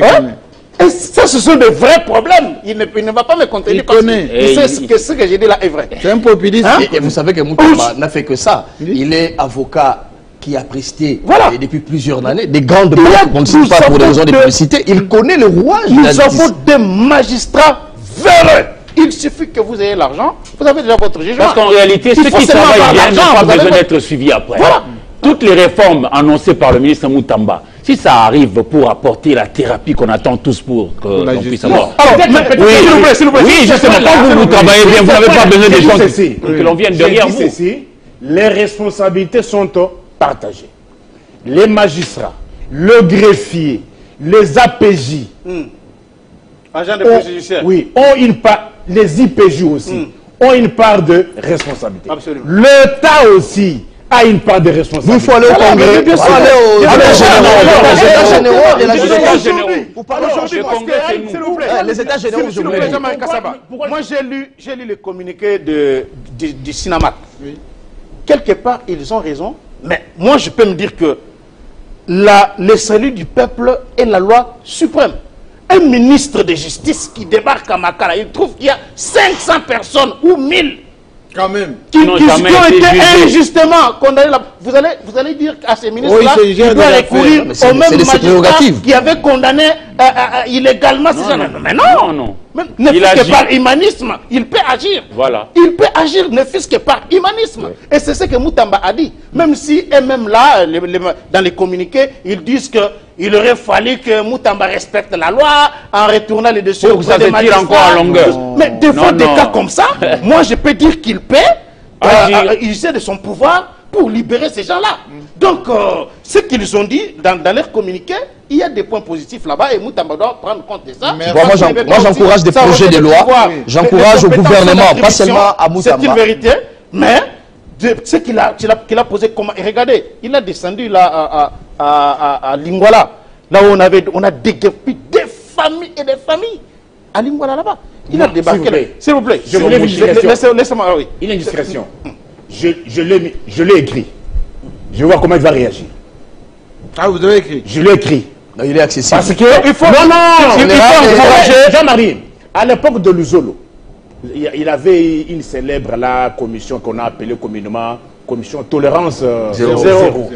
J'ai marché avec des correspondances. Cette fameuse commission de terrorisme n'avait pas de siège.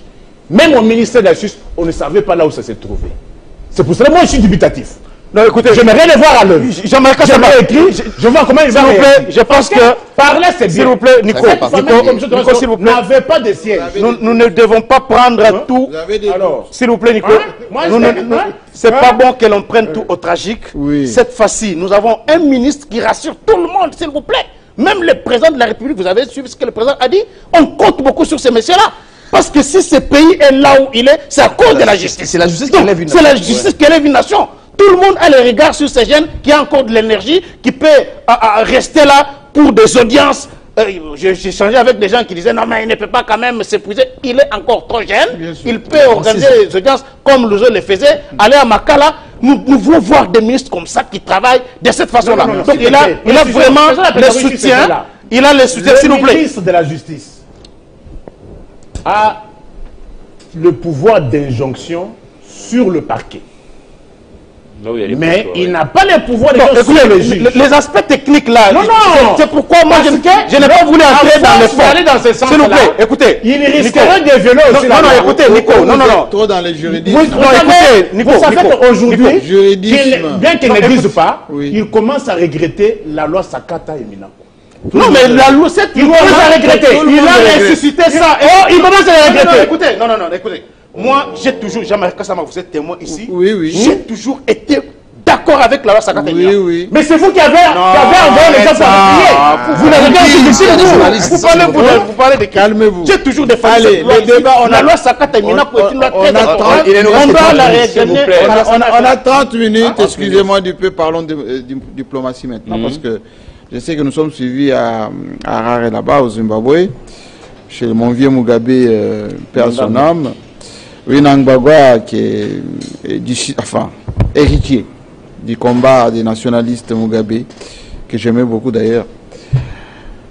Dites-nous, monsieur Rick, vous qui connaissez les méandres de la diplomatie, nous sommes allés à l'EAC. Nous étions d'abord dans CEAC. SADC. Et finalement, on est revenu à la SADC. Le Congo est toujours agressé. Et on a donné du biscuit, beaucoup de biscuits d'ailleurs à Nico Faye pour nous parler de Bunagana et toute la zone. Lorsque notre président a prêté serment, il y a eu peu de chefs d'État. Mais quand Kagame prête serment, Kagame qu'on dit des dictateurs, résultat de la soviétique, etc. Ce qui est vrai, il est dictateur, oui. Oui, on le sait. Et ensuite, notre génocoste n'est même pas, non seulement reconnu, mais respecté par les autres. À Kisangani, on n'a même pas eu de délégation, même pas d'Amnesty International.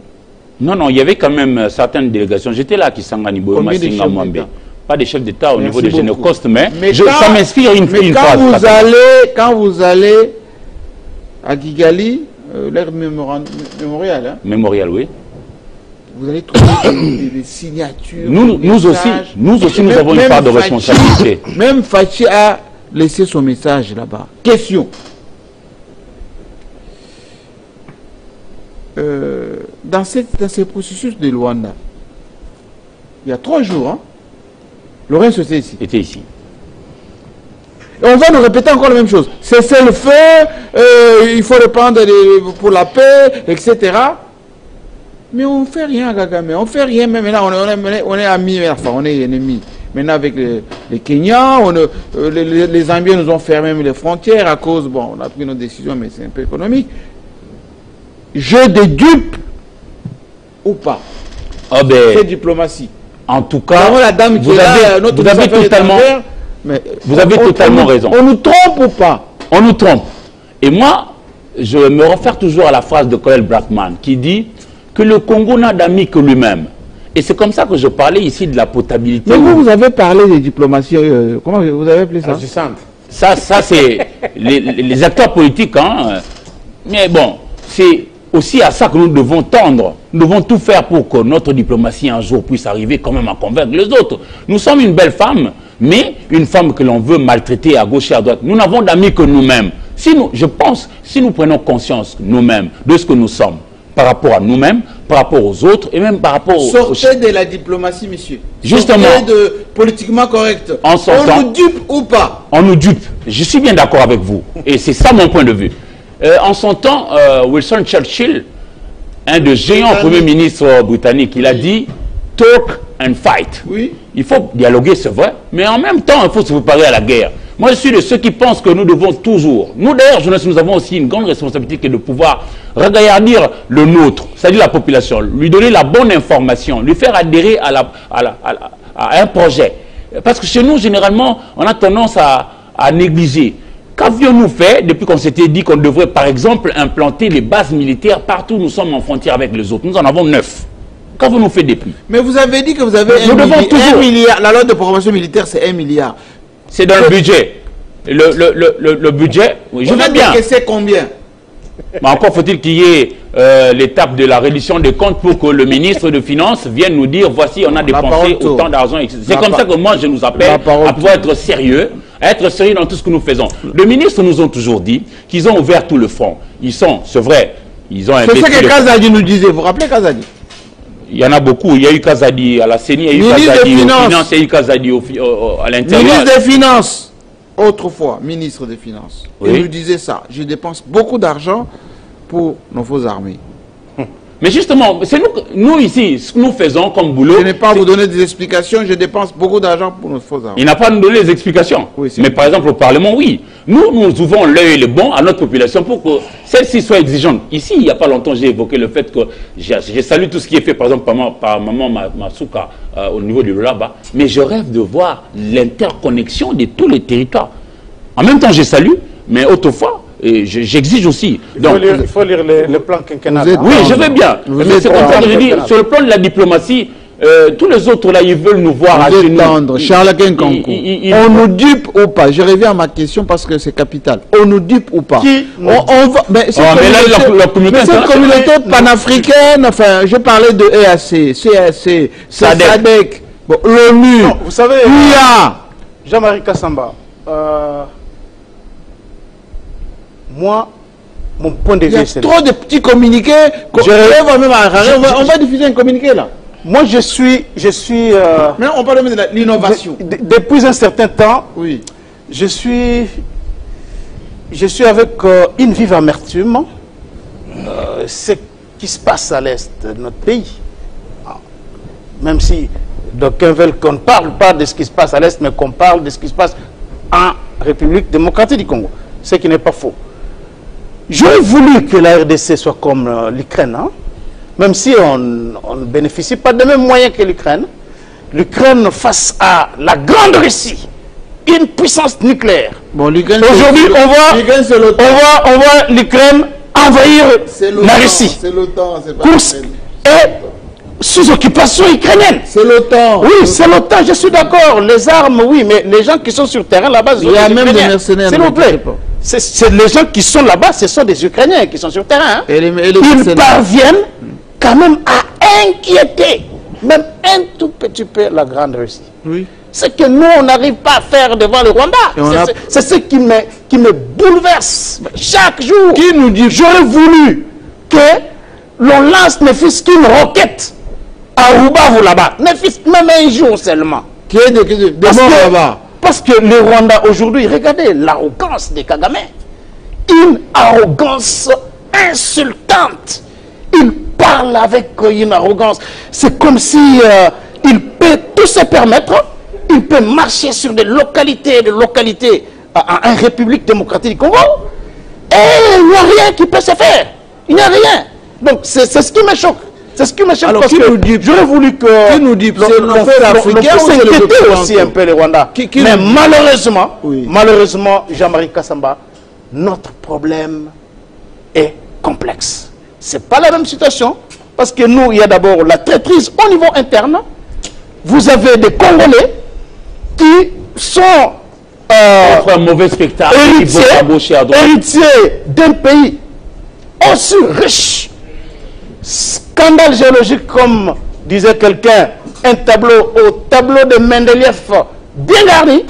Mais voilà, aller faire la génuflexion devant Kagame pour je ne sais quoi. C'est ce qui me choque. Parce que ce n'est pas compréhensible que l'on voit des Congolais aller chez Kagame pour comploter contre leur pays. Mais nos diplomates ici... Comploter contre leur pays. Nos diplomates ici... Voilà, c'est ce qui complique un peu notre situation, Jean-Marie Kassama. Ça complique notre situation. Si vous avez, lorsque vous avez des fils de Massissi, de Rutshuru, qui eux-mêmes trahissent leur pays en allant faire allégeance à Kagame, ça complique la situation, même de l'armée sur le terrain. Parce que cette guerre, pour que nous puissions trouver des solutions durables, il faut d'abord que l'armée montre sa force de frappe, sa puissance de feu. Mais les 1 milliard, et les 1 milliard dont on nous parle. Jean-Marie, les milliards et les millions de dollars ont été investis dans cette armée, Jean-Marie Kassamba. Et puis, s'il y a aujourd'hui dans notre pays des dépenses colossales qui se font, c'est dans l'armée. C'est dans l'armée. Mais malheureusement, nous avons beaucoup de cas de trahison au sein de notre armée. Ça complique la situation. Ne pensez pas que ceux qui sont là, Tshisekedi et tous les autres Congolais qui aiment leur pays, qui sont sous les drapeaux, ils sont contents de voir ce qui se passe là-bas, où ils ne font absolument rien pour que la sécurité prenne fin à l'aide du pays. C'est pas ça.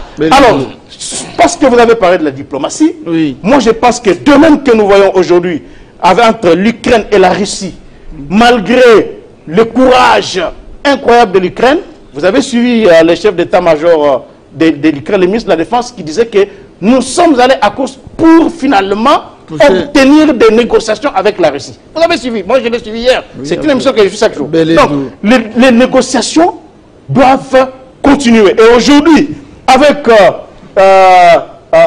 le sommet qui se tient à Harare, nous ne pouvons pas dire que l'on ferme définitivement la porte à la diplomatie.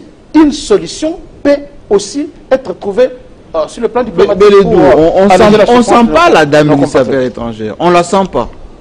Oui, mais Jean-Marie... On ne sent pas les envoyés spéciaux du président. Jean-Marie, moi je vais poser une question. On ne sent pas nos ambassadeurs. Jean-Marie, moi je poserai une question. Oui. Qu'est-ce que la guerre? C'est ce qu'on nous fait? Qu'est-ce que la guerre? Non. C'est quoi la guerre? On se tire dessus. On occupe chez la guerre, Jean-Marie, c'est la continuation de la politique autrement. Bien sûr. Disaient plusieurs auteurs qui ont réfléchi sur la guerre. C'est ça la guerre. Et donc, à un moment donné, posons-nous des bonnes questions. Qu'est-ce que la guerre? La guerre, c'est un instrument de la politique. La guerre, c'est un instrument de la diplomatie. Et nous, on fait quoi? Si hier, Jean-Marie, regardons-nous en face. Si hier, nous avions applaudi Kagame au stade des martyrs. Hier, nous avions chanté pour Kagame au stade des martyrs. Reconnaissons-le aujourd'hui qu'il y a un problème au niveau de la diplomatie. Alors, que faire? C'est la question.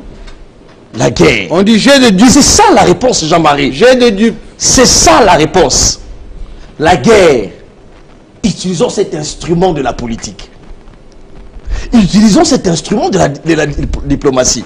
Parce qu'en réalité, Jean-Marie, ce qu'on ne veut pas dire à nos compatriotes, c'est que Joao Lourenço qui arrive ici chez nous, fait mandat. Il arrive avec... Non, il arrive dans sa gibecière avec une revendication que je considère insultante. Le respect de la trêve. Oui. C'est ça le message de Joao Lourenço. Le respect de la trêve. Mais bon Dieu de bon sang, le chef de l'État nous a suffisamment renseigné lors de sa sortie médiatique depuis Bruxelles. Ce n'est pas moi, ce n'est pas les États-Unis qui demandent la trêve. En réalité, c'est le Rwanda qui veut la trêve. Alors, qu'est-ce que nous constatons en tant qu'observateurs? Pendant la trêve, il se déploie. Le Rwanda et ses supplétifs, notamment les M23 et l'AFC, se déploient et gagnent des territoires dans les Rutshuru. Donc, ils veulent gagner du terrain.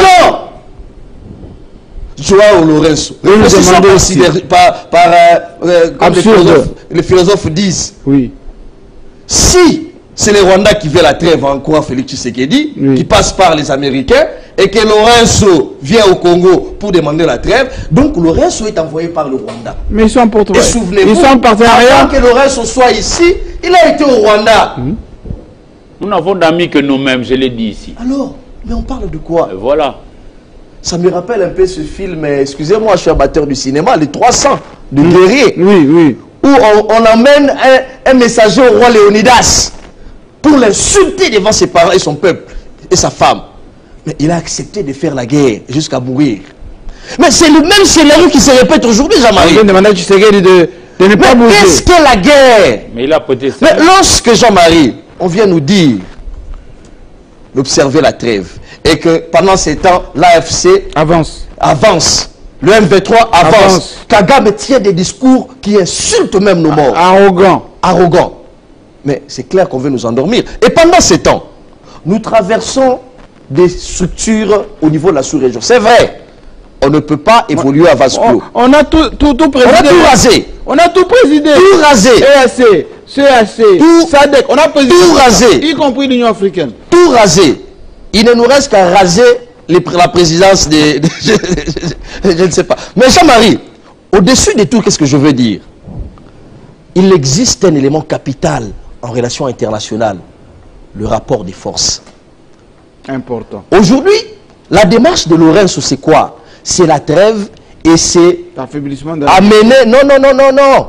C'est amener sur une même table Tshisekedi et Kagame pour discuter. De quoi? Mais discuter de quoi? Voilà le grand point d'interrogation. Kagame, vous le savez, ses revendications, c'est quoi? Il faut faire appliquer les accords que la RDC a signés, notamment. Ah, au Bénin, il a parlé des terrains. Hein? Il a parlé des terres. Il a parlé des terres. Des terres. Et lui, quand il parle de terre, la Belgique avait réagi comme pour dire que c'est plutôt nous qui avons des terres à réclamer là-bas. Mais vous devez protéger une communauté dont en 2019, en 2009, le gouvernement a signé à travers, je crois, Raymond Chibanda, où on a octroyé à cette communauté la direction de l'armée, pratiquement 35% dans le nord ou le sud Kivu. Mais que voulez-vous encore avoir? Tout quoi, tout. Kagame viendra sur la table de négociation, si négociation il y aura, avec un élément de force. Je suis sur vos terres. Oui. Si vous voulez que j'ai des localités. Oui. Si vous voulez que je parte, voilà les préalables. Parce que lorsqu'on vous amène sur une table de négociation, il faut concéder. Qu'est-ce que la RDC va concéder à un type comme Kagame? Tshisekedi, avec la fierté nationale, va camper sur ses positions. Je ne négocie pas. Mais on va faire un débat des sourds. Il va dire, bon, comme c'est comme ça, il n'y a pas de problème, nous on reste là-bas. Et pendant ce temps, les gens viendront grignoter derrière la RDC, soutenir Kagame, etc. On va nous endormir je dis. Qu'est-ce que la guerre, Jean-Marie? Je reviens sur la question. Le général chinois, Sun Tzu, je crois que j'ai bien prononcé. Sun Tzu, je crois que j'ai bien prononcé. Sun Tzu, qui écrivait l'art de la guerre. Il disait ceci: lorsque vous faites une guerre avec un puissant, utilisez les mêmes méthodes que votre ennemi. Bien sûr. Vous allez l'affaiblir. Kagame pose des préalables. Il dit non, si vous voulez négocier, il faut d'abord finir avec les FDLR. On sait ici que le FDLR n'est rien. En réalité, il y a eu déjà sommation de combien de FDLR il y en a. En 2017, je crois, en 2014, on en a répertorié près de 14 000 ou 10 000, 13 000, quelque chose comme ça. Mais après, lorsqu'il y a eu des accords en 2008, on avait répertorié à peu près 14 000. Mais après, lorsqu'il y a eu des accords, certains ont regagné l'armée congolaise, près de 8 000, il en restait à peu près 4 000 et quelque chose comme ça. Et les 4 000 FDLR qui continuent à endayer la partie Est, on n'arrive pas à mettre la main sur eux. C'est une raison fallacieuse. Ça n'existe pas. Alors, moi je dis, Jean-Marie, pourquoi ne pas soutenir au niveau du Rwanda l'opposition? Non, les mêmes FDLR. Oui. Parce que le Rwanda ne s'en cache pas. Oui. Ils soutiennent les M23. Bien sûr. On le voit. Les Nations Unies le savent. Un secrétaire, un émissaire des Nations Unies nous a dit, ici, les M23, nous ne pouvons pas. L'ONU, la MONUSCO ne peut pas faire face aux M23. Ils ont une armée moderne. C'est le secrétaire général. Plus que moderne. C'est Guterres qui a dit ça. C'est le secrétaire général. C'est Guterres qui a dit ça. Et ceux qui ne le savent pas, c'est une première. C'est vrai que le mandat de la MONUSCO l'ONU se déclare impuissante, mais c'est une première où l'ONU se déclare impuissante. Et ça a été déclaré ici en RDC. Est-ce que l'ONU ne s'est pas posé la question d'où les M23 prennent les armes? Mais aujourd'hui, les Américains nous ont répondu. Alors, Jean-Marie, faisons les jets de l'ennemi. Commençons par soutenir les FDLR. Commençons par bombarder Gisenyi. C'est ça le rapport des forces. Les discours n'ont fait que trop durer, Jean-Marie. Pendant ces temps, on en est. Il a beaucoup voyagé, tu sais ce qu'il dit. Hein? Négociation sur négociation. Jean-Marie, à un moment donné, sommet sur sommet. À un moment donné, il faut agir. Et moi, je pense que la meilleure façon, le seul langage pour que le monde nous prenne au sérieux, c'est de planter les drapeaux de la RDC à Gisenyi, à Kavumba, comme a dit, c'est Kavumba, Rubavu, à Kigali. Oui. C'est comme ça que nous irons sur une table de négociation pour qu'on nous prenne au sérieux. Nico Faye. Je viens de recevoir le message ici. On m'a dit que à la RTNC, c'est 15 mois d'arriéré des primes. À la RTNC. C'est déjà fini ce débat. Au Conseil d'État, 4 mois. Justice, Conseil d'État. CSM, Conseil supérieur de la magistrature, 4 mois d'arriéré. De quoi? Des salaires ou des primes? Des primes. On va vérifier. Pas de frais de fonctionnement. Entrez dans le débat. Pas de frais de fonctionnement. Il reste 3 minutes. Est-ce que c'est l'IAO qui paye les primes? Moi, je parle de... Il reste 3 minutes. Il n'y a pas des actions isolées de l'IAO et du gouvernement. Le gouvernement, c'est un tout. Votre temps d'antenne, monsieur. Dans ce pays, lorsqu'on disait que j'ai toujours donné la définition du grand maître Max Weber. Philosophe. Non, Max Weber, c'est un grand politologue, un grand juriste. Oui, mais il y avait aussi une dimension philosophique. Oui, il a une dimension philosophique. Oui, oui. Alors, j'ai ma ligne derrière sa définition de l'État. Parce que si vous prenez la définition des juristes de l'État et la définition des politologues de l'État, vous verrez que la définition de l'État donnée par le politologue, elle est réaliste. Weber dit quoi? Weber définit l'État comme étant une organisation politique dotée du monopole des contraintes physiques sur un territoire donné. Monopole de contraintes physiques sur un territoire donné. Lui n'est pas dans l'histoire, il faut avoir une population et un gouvernement. Non, non, c'est ça. Si vous lisez l'article 16 de notre constitution passée au référendum, dispose: la personne humaine est sacrée. L'État a l'obligation de la respecter et de la protéger. Qui protège encore mon peuple aujourd'hui? Parce que ici, moi, cette histoire de Rwanda, de Kagame, mais je me pose la question, mon peuple que tu as plateau de Bateke ici, c'est encore pour Kagame? On a tué la semaine passée, combien? Au plateau de Bateke Kwamut ici, les Mobondo ici, c'est encore pour Kagame?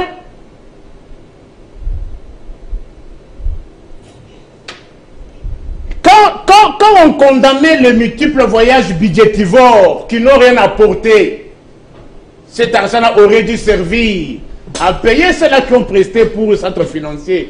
4 mois, ils ne sont pas aussi payés au centre financier. On avait nous. On nous condamnait. Non, il y a eu on est en train de prendre les mesures. Je suis arrivé au point de me poser la question. Les mesures en quoi dont on parle. Si les mesures qui ont été prises hier, Babounsaki va mettre Wana, mettre Riba Moussou Yango et Bazoua, qui prennent les mesures. Ah, monsieur. Si c'est des mesures pour la charpente, les mettre là. Ça, c'est du populisme, ça. Vous êtes populiste. C'est à d'être prise.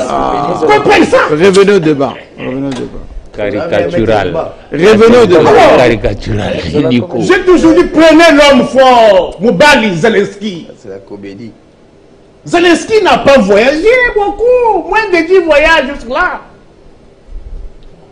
Mais Il a démystifié Moscou. Non, mais il est soutenu par les Américains. Je dis, c'est si tu Par l'OTAN. Pas seulement les Américains. L'OTAN derrière lui. Nous avions Amin en 2001. Il a des ici, milliards. 2001. Les rebelles contrôlaient 53% du territoire. 2001. 2001. Le rebelle RCD Goma, MLC et consorts contrôlaient 53% des dons. Mais Kabila n'était pas même à ça le site. Kabila n'était pas à ça le site.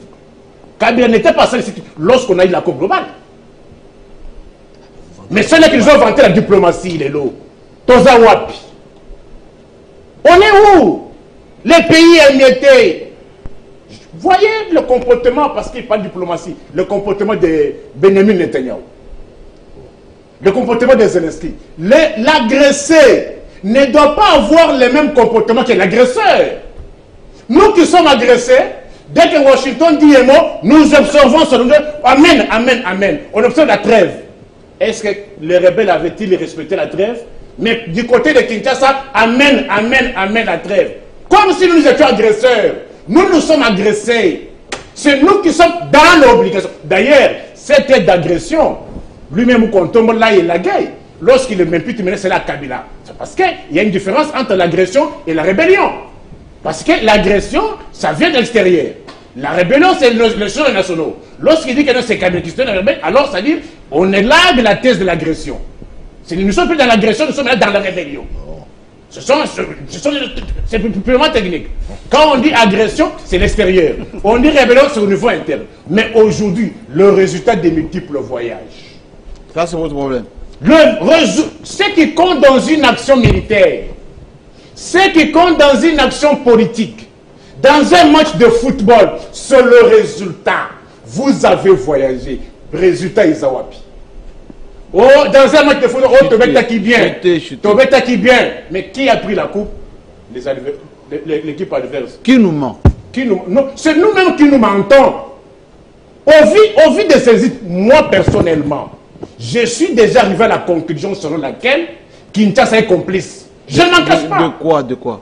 On peut être complice en faisant la guerre. Des indices. Non, monsieur. Quand nous nous décrions. Non. S'il te plaît. Comment les complices? Je dis les indices. On dénonce. S'il te plaît, je dis les indices. Lesquels? Les indices. Dans ce pays, le M23 était déjà neutralisé. On peut nous dire la menace que représentait le M23 lorsque Kinshasa accepta de le loger ici? Première question, donnez-moi la réponse. Deuxième question, quelle serait la contrepartie de Kigali s'il avait construit la cité moderne à Goma? La cité moderne de 30 millions que Kigali devrait construire. Ça a été annulé. J'ai dit ceci. Qu'est-ce devait être sa contrepartie? Ça a été annulé. S'il te plaît, je pose des questions. Quelle allait être la contrepartie? Est-ce qu'on a déjà publié les accords commerciaux signés entre Kigali et Kinshasa dans les journaux officiels? J'ai dit ceci. Annulé. J'ai dit ceci. Mouya et la vis-à-vis annulé. J'ai dit oui. Annulé. Est-ce que ça a été publié? Il ne va pas tout à fait. Pourquoi ça n'a pas été publié? Oh, la loi aimerait que lorsqu'on signe des contrats, dernier tour de table, il faut que ça soit publié dans le journal officiel. Mais pourquoi on n'a pas publié ça dans le journal officiel? Qu'est-ce qui est caché? Rien n'était officiel, n'était conclu. Ah bon? Oui, c'était en cours. voilà. Ah bon? Oui. Bon, j'aimerais dire ceci. Nico fait beaucoup de mélange là. Oui, amalgame on appelle ça. Lorsqu'il parle de l'Ukraine et tout. Mais l'Ukraine, la guerre entre l'Ukraine et la Russie n'a pas commencé aujourd'hui. Et ça continue. Ça continue. La guerre continue. Qu'est-ce qu'est la guerre? La question a été posée. Très belle question. Guerre. C'est une lutte entre États. C'est ça la guerre. Sois calme. Je vous donne la définition. Sois calme. Sois calme, monsieur. Est-ce que la guerre a une durée déterminée? Est-ce que tu peux me répondre à cette question-là? Que je vous réponde, non? Oui. J'ai dit ceci. Est-ce que la guerre a une durée déterminée? Mais c'est la lutte entre deux États. Non, je te pose la question. Est-ce que la guerre a une durée déterminée? Est-ce que vous êtes-vous en guerre? Voilà. Tu es incapable de répondre à la question. C'est la lutte entre États. S'il vous plaît. Qu'est-ce que nous faisons? S'il vous plaît. Tu es incapable de répondre à cette question.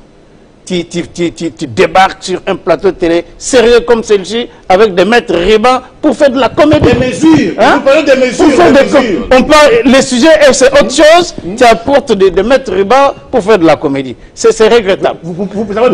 La situation de l'Ukraine, la situation d'Israël, c'est pas la même situation. J'ai parlé ici d'une donnée importante, Jean-Marie Kassamba, qui est la complicité, la trahison à l'interne. Qui continue d'ailleurs. Ça continue jusqu'à aujourd'hui et ça complique la situation. Est-ce que tu peux aller en Ukraine, trouver des Ukrainiens qui prennent, qui vont en Russie pour s'allier à la Russie afin d'attaquer leur pays? Je peux te répondre? Non, s'il vous plaît, laissez-moi parler. Laissez-moi parler. Ça existe. Dans les territoires de Lugansk et tout ça, ce sont des russophones qui sont là-bas. Voilà pourquoi Poutine a annexé cette partie-là à son pays. Ce sont des russophones qui peuplent là-bas. Il n'y a pas d'Ukrainiens aujourd'hui en Russie qui ont pris les armes contre leur propre pays. Il n'y en a pas. C'est ce qui manque chez nous. Allez à Rutshuru, allez à Massissi. Ce sont des Congolais de là-bas qui sont allés au Rwanda. Et même les Nangala et autres. C'est un secret de polichinelle. S'il vous plaît, s'il vous plaît, s'il vous plaît. Hein? Ça complique la chose. Et ça n'a pas commencé aujourd'hui. Ça n'a pas commencé aujourd'hui. Nous avons ces problèmes-là. Vous parlez de M23. Monsieur. Mais je parle de M23 ici. Non, tu as parlé de M23 ici qui a été fait militairement. Oui. Ça nous révolte. Parce que ce qui s'est passé dans ce pays avec les accords du 23 mars 2009, c'est incroyable. Où sont ces accords? Non, s'il vous plaît, laissez-moi parler. Où sont ces accords? Laissez-moi parler, monsieur. Mentez à cette question. Laissez-moi parler. 2 minutes. Laissez-moi parler. 2 minutes. Donc, c'est un secret de politique. Je n'aimerais pas entrer en détail. Où sont ces accords-là que vous vantez? S'il vous plaît, s'il vous plaît. Je n'aimerais pas entrer en détail. Laissez-moi calme. Donc, aujourd'hui, le gouvernement congolais, la position de Tshisekedi, il a parlé ici de l'agression ou de la rébellion. Dans les discours de Tshisekedi, il n'a pas dédouané Kagame. Non. En parlant de AFC égale Kabila, il n'a pas dit que Kagame ne joue pas le rôle. Kagame était criminel, comme il l'a dit, qui soutient l'AFC. Et tous les noms qui étaient cités, selon Félix Tshisekedi, sont soutenus par Kagame. Où est la différence là-bas? Où est la différence? Il n'y a pas de différence parce qu'il sait que le pays est agressé. Aujourd'hui, Kagame le dit clairement devant le monde entier, il reconnaît qu'il y a des troupes congolaises, des troupes rwandaises sur le sol congolais. Kagame reconnaît ça publiquement. S'il vous plaît. On est à la fin de l'émission.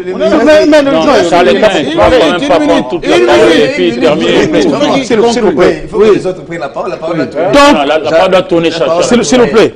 C'est pour dire que nous ne pouvons pas faire des comparaisons bidons. La situation à l'est du pays peut trouver une solution diplomatiquement, mais mon souhait est que l'on ait une armée qui va imposer respect à tous les pays voisins que nous avons. On a compris. Oui, moi concluez, s'il vous plaît. Je ne serai pas long, Jean-Marie. On a le journal. Je pense que lorsqu'on parle des complicités, lorsque Tshisekedi parle des complices du M23 en interne, il ne faut pas négliger la parole du président de la République. C'est quand même l'homme le mieux informé de la RDC. Tshisekedi, c'est lui, le magistrat suprême, l'ANER, la DEMIAP, tous les services d'intelligence font rapport à Tshisekedi. Je pense qu'avant de dormir, sur sa table, il a les rapports même des services des pays voisins, parce qu'il en va aussi de la sécurité de leur pays. Et Tshisekedi, lorsqu'il vous dit que l'AFC des Nanga, c'est Joseph Kabila, moi je ne le prends pas, je ne vais pas négliger cette déclaration. S'il vous plaît, Jean-Marie, c'est un chef d'État, n'attendez pas qu'il vous donne des précisions dans une interview. Lorsqu'il le dit, moi je le prends très au sérieux. Et lorsqu'on parle des complices internes, Jean-Marie, un monsieur, un certain Eric, vous avez cité Kabila et Numbi, lorsqu'il disait qu'il s'occupe de la branche militaire, et ce n'est pas un fait de hasard quand vous voyez un bon nombre de sujets du PPRD traverser de ces côtés-là. Nous, ça nous inquiète. Mais ce qui nous inquiète encore plus grave, Jean-Marie, c'est l'attitude de ceux qui dénoncent. Quand le chef d'État dit que l'AFC, c'est Nanga, on assiste à un procès où Nanga et consorts sont condamnés, mais Joseph Kabila, dont on a toujours cité comme complice, on ne l'appelle pas, c'est vrai qu'il jouit d'un statut particulier, mais là on parle de mort de l'Est du pays. On laisse Kabila faire ses thèses, continuer à faire sa petite vie, etc. On ne l'interpelle pas, mais à chaque sortie, on le cite, ça met la population en insécurité. J'ai l'impression, Jean-Marie, qu'on joue avec les feux. On joue avec les feux. On dit que Kabila est complice. Mais écoutez, à ce niveau de responsabilité, lorsque le président de la République dit que Kabila est impliqué et puis plus rien. Moi, j'aimerais bien qu'il y ait des actions judiciaires s'ouvrir. Mais non, on observe. Ça met le peuple en insécurité. Ah, mais justement, s'il n'y a pas les éléments, on ne fait pas des déclarations. Mais si on fait des déclarations, c'est que c'est sérieux. Et je prends au sérieux les paroles du président de la République. Et donc, Jean-Marie, il ne faudrait pas minimiser la donne dont on parle des complices internes. La donne des complices internes, Jean-Marie, ça n'a pas commencé aujourd'hui. Si on veut parler des accords du M23 de 2009, on reviendra puisqu'on n'a pas assez de temps. Et le peuple congolais qui nous suit sera scandalisé de voir autant de prérogatives... Non, Jean, je n'avais pas fini. Oui. Autant de prérogatives accordées à une communauté ou à un peuple. Et aujourd'hui, s'il vous plaît, Jean-Marie, c'est important. Oui. Et aujourd'hui, si Kagame revient sur les revendications du M23, c'est greffe, c'est parce que ces revendications, donc cet arrangement qui a connu la médiation d'un Nigérien, il était en larmes. Il était en larmes quand il disait sur indiscrétion que la RDC avait vendu une partie de sa souveraineté. Et il faut prendre ça au sérieux. Beaucoup d'auteurs sont revenus sur ça. Même Charles Onana, que vous ne voulez pas lire, est revenu sur ces déclarations lorsqu'il disait qu'on a vendu une partie de notre souveraineté. Et donc, Jean-Marie, lorsqu'on parle des complices, je ne mérite pas, moi en tant que citoyen, je suis très mal à l'aise que les gens viennent prendre, pour exemple, Kabila dans les déboires que nos populations de l'Est vivent. Non, je suis documenté, c'est pourquoi je parle, Jean-Marie. S'il vous plaît, c'est pourquoi je parle. J'aimerais bien qu'on mette beaucoup d'eau dans nos vins et que ceux qui sont cités d'une manière ou d'une autre répondent devant la justice. Et qu'on l'éprouve surtout. Moi je pense. Moi je pense simplement que une maison ne peut être forte que lorsqu'elle est aussi soudée à l'intérieur. Moi je suis mal à l'aise que de comprendre que quelqu'un qui a été par exemple à la tête d'une institution d'appel à la démocratie, j'ai cité la CENI, Commission électorale nationale indépendante, et comme ça il bascule de là jusqu'à la rébellion pour prendre des armes et tuer ses propres frères et sœurs. Et puis je voudrais ici condamner le fait que quand même il y a eu beaucoup d'autres élus. Par exemple, Jean-Jacques Mamba, si c'était vrai, je dis si c'était vrai, qu'ils avaient été payés 21 000 $ américains le mois, ils avaient eu une mandature de 5 ans, et l'année prend 12 mois, ça vous fait 1 260 000 $ américains. Et pour quelqu'un qui utilise 100 $ américains, le jour, s'il a 1 million, il va vous prendre 27 ans et 3 mois. Donc ma petite fille là qui vient de naître, elle va même m'amener un beau kilo, pourquoi pas des petits-enfants. C'est-à-dire, je suis mal à l'aise par rapport au fait que nous-mêmes à l'intérieur ici, à cause de l'amour excessif de l'argent, nous vendons la mèche à l'ennemi. Mais moi, je n'aime pas trop aussi ces discours qui voudraient jeter de l'opprobre ou la responsabilité à X ou Y, parce qu'à mon avis, Kagame se frottera le main et dire que je vous disais que c'était un problème congolo-congolais. Voilà, moi, j'ai peur de ces discours-là, J'aurais voulu que nous-mêmes à l'intérieur, que nous puissions aussi quand même redonner le blason de notre armée. Nous avons de jeunes gens, il y a des bras, suffisamment de cerveau, que nous puissions former le nôtre et à perpétuité, pour que nous puissions quand même faire peur aux voisins. Sinon, on va toujours nous malmener, surtout que nous sommes convoités, nous avons tout ce que les autres n'ont pas et qui voudraient... En une phrase. On est toujours rattrapé par ce qu'on a fait hier, ce qu'on a dit hier. En une phrase. J'aimerais d'abord prendre les mots. On dit que non, les chefs de l'État, c'est l'homme le mieux informé. N'était-il pas mieux informé pour aller inaugurer des histoires dont les travaux n'étaient pas arrivés à leur terme? C'est quel parallélisme? J'ai dit, oui, c'était parce qu'il est mieux informé. Il ne pouvait pas aller inaugurer des histoires qui n'existent pas. Mama Yemo et centre financier. Il n'y a rien là-bas. Alors, pour revenir aux accords, s'il te plaît. On n'a pas le temps. Oui. Les accords. Oui. Vous allez des coq à l'âne. Les accords. La deuxième guerre mondiale, la première guerre mondiale, bien qu'il y avait un vainqueur, bien qu'il y avait un vaincu, on finit toujours par négocier. Est-ce que vous savez que parmi les pays qui ont été détruits par les guerres, c'était le Japon et l'Allemagne? Oui. Oui. Mais aujourd'hui, combien de pays peuvent se comparer à l'Allemagne et au Japon? Des grandes puissances. Les accords ont ramené la paix. Mais vous qui êtes dans la diplomatie, vous qui êtes dans la diplomatie, on est où? Mais la guerre peut pas. Non, moi je plaide vraiment. L'émission est terminée. Soyons sérieux. La guerre, c'est fini. Ça nous manque. C'est fini. C'est la guerre de 100 ans. Est-ce que tu connais l'histoire de la guerre de 100 ans? La classe politique en interne à être sérieux. Parce que c'est le plus important. Il est temps que chacun parle le même langage. Parle État, parle nation. C'est très important. Merci beaucoup. Merci beaucoup. Qui peut vous prendre au sérieux? Et je pense que le maître mot, c'est le sérieux. Le sérieux, partout où nous sommes. Soyons sérieux, évitons le populisme de mots.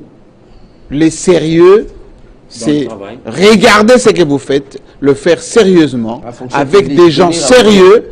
Comme d'ailleurs, le ministre des Finances, là, c'est un homme sérieux. J'ai vu ce qu'il a fait. Il est sérieux. Mais s'il n'est pas entouré des gens sérieux, si les décisions qu'il prend ne sont pas sérieuses, il va être comme les autres. Bonne soirée à vous. À la semaine prochaine.